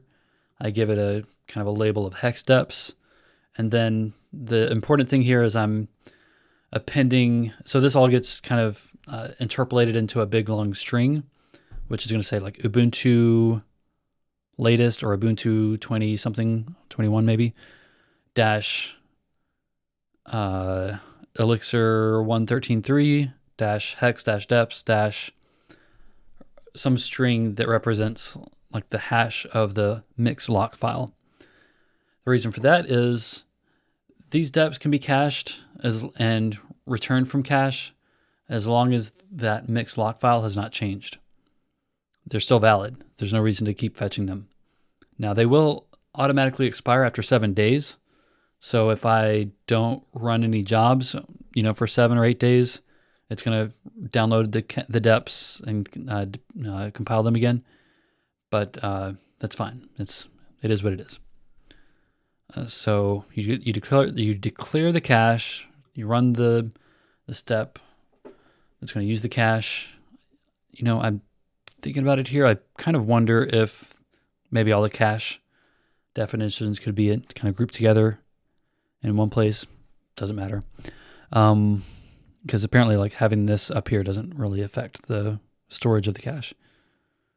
Let me add a new line here just for clarity. So I do the same thing with npm deps. So for all of those npm files, I don't want to keep downloading and recompiling them every time the job runs. I want them to only want it to re-download and recompile those dependencies if the package lock file has changed. So that gets hashed, lives under a key called npm deps. So that's great. What else? We have, so that just declares the npm cache, which actually, where is npm? There's npm. Okay, so npm installs right here. So yeah, this cache doesn't actually get used for a few steps, but so the next thing that happens is we update the Ubuntu, we install Node.js and npm. That could probably just be one step. We also run npm install for everything, so it basically looks in the assets directory, and it will use the package.json file to install dependencies there, which for LiveShowy is like 1, maybe 2 dependencies. Yeah, right now it's only tone.js, and it's only there for the dev environment because it'll be compiled through ESBuild later. Anyway, so for compiled deps check, so this is I think my special sauce, and it's not perfect. I think I've got to spend a little bit more time with this, but my goal was to prevent recompiling all the application and dependency files every time the job runs. So this is my attempt at doing that. I think I may have too many keys, or maybe some of the wrong things being hashed or interpolated here. But the idea is it will take, it only needs that one path. So it's going to cache everything inside of build/test. So locally on my machine, this is what it looks like. It's all of those dep.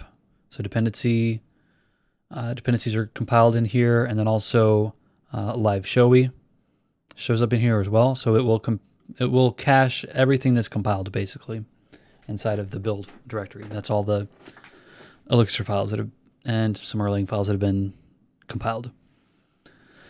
So if I get the keys correct, then that will actually work. I don't think it's been working correctly, but it will then, so that's declaring the cache that it wants to create. After that, it actually runs the tests and throws warnings as errors. So if there's any kind of warnings about like an unused variable or something, I want to keep those. I want to keep my code clean. So I use this flag here in CI just to make sure that that I'm not allowing those things to get into the main branch. And then finally, almost finally, I'm giving the environment the Postgres secrets that it needs in order to connect to the database.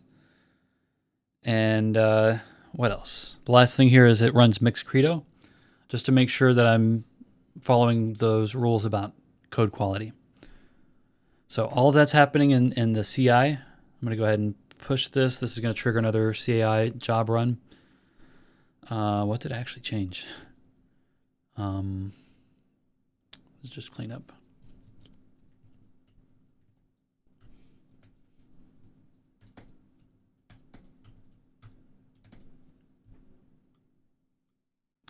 So this, we'll see if this takes less time to run than the previous job.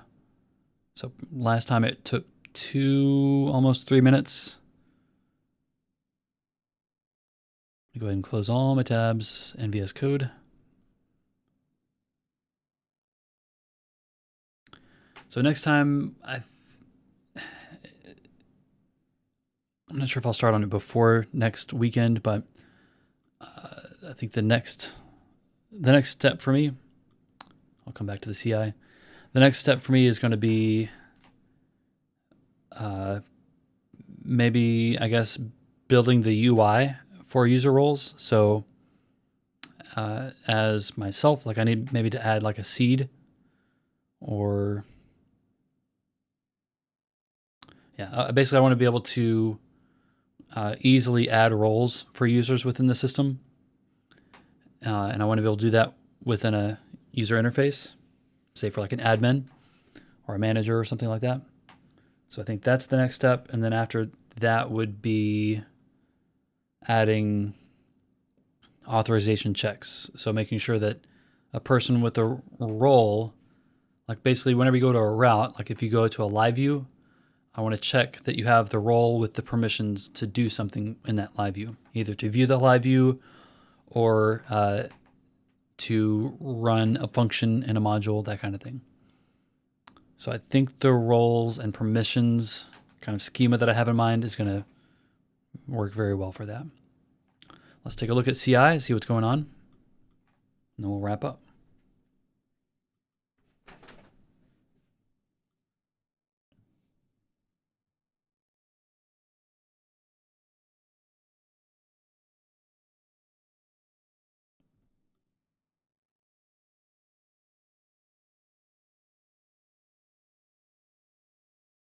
Yeah, so this is why I don't think my compiled cache is quite right, because I'm seeing it, it's running, it's compiling a lot of things that I'm hoping to cache. And if I can do that correctly, like especially with Credo, I think Credo is what maybe is taking the app a little bit longer to compile. But if I can keep those in cache as pre-compiled like dependencies at the very least, then that does a lot. That actually would shave a lot of. It could cut the time of this job in half or even better. So that I'll probably hack a little bit on today or tomorrow. Probably not live streaming though.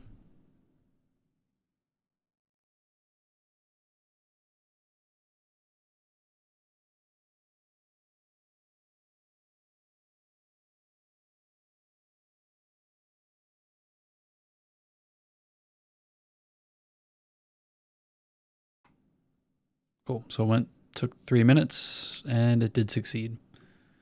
Cool. So I can merge this branch, and I think if I merge it, it will close that issue. I'm curious in the project board what happens at that point.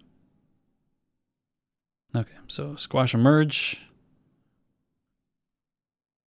Delete the branch. Delete my local branch as well while I'm thinking about it.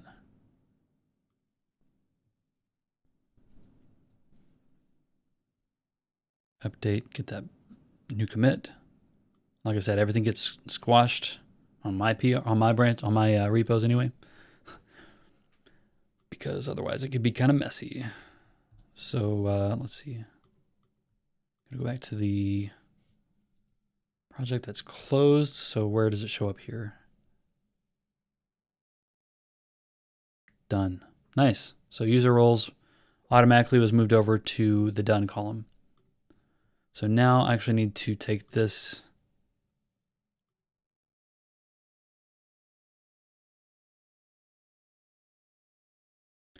I'm going to create a new issue for the kind of the permission thing I have in mind.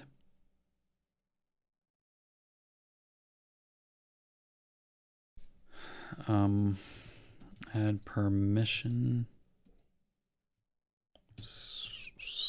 schema. This will be me. There's no one else to assign it to. We'll call this an enhancement.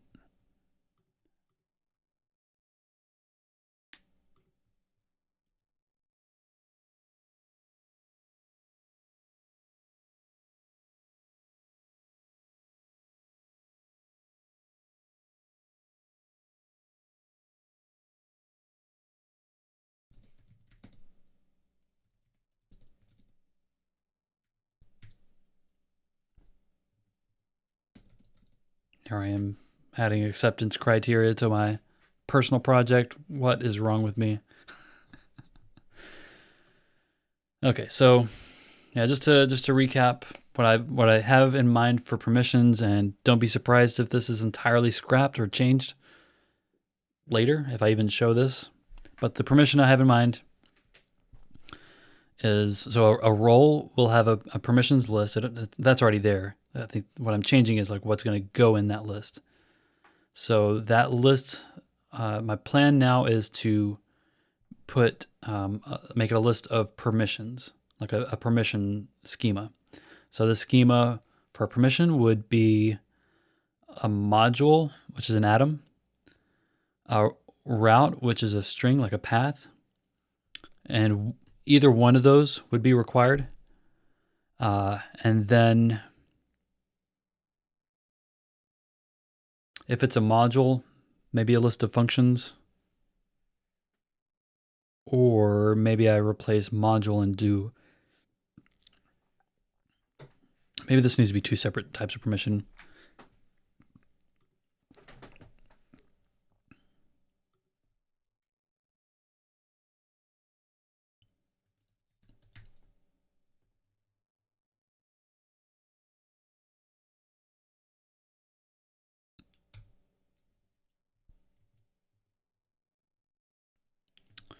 So let's say we're going to have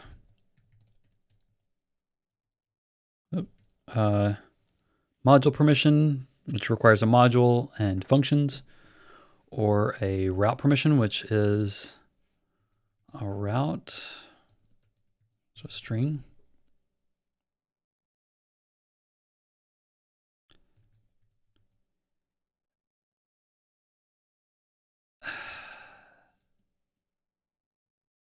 I don't know if that makes sense. Like route permission might make more sense with controllers, HTTP requests, but this is going to be almost entirely a WebSocket application, and I'm not really using plugs for this. So yeah, I got some more thinking to do here. I think I'm just going to go with the module permission approach. Think through it more, and then maybe report back on this later. But don't be surprised if next time I've actually moved on to something even more fun after this is completed. All right, well, thank you so much if you have joined me. I'm glad to see a couple of new names in the list and some new chats. I think so far I've doubled my participation. So last week was my first chat in real time, and then today I've got 2 people that chatted. So that was cool. So yeah, just to recap here, I do schedule these live streams for 2 o'clock to 4 p.m. Eastern Daylight Time. That's Detroit or East Coast time zone for America. So it's 2 to 4 o'clock is my scheduled time. If we've got the extra energy, or I'm just making progress on something and I don't want to stop, like today, then I'll just keep going. So again, thank you if you join me. If you want to catch me while I'm not streaming, you can find me at Twitter. At Owen Bickford is my handle. And if you want to see some nasty code that is public, then take a look at GitHub. My username there is @type1full. And yeah, I'll see you next week. Thank you.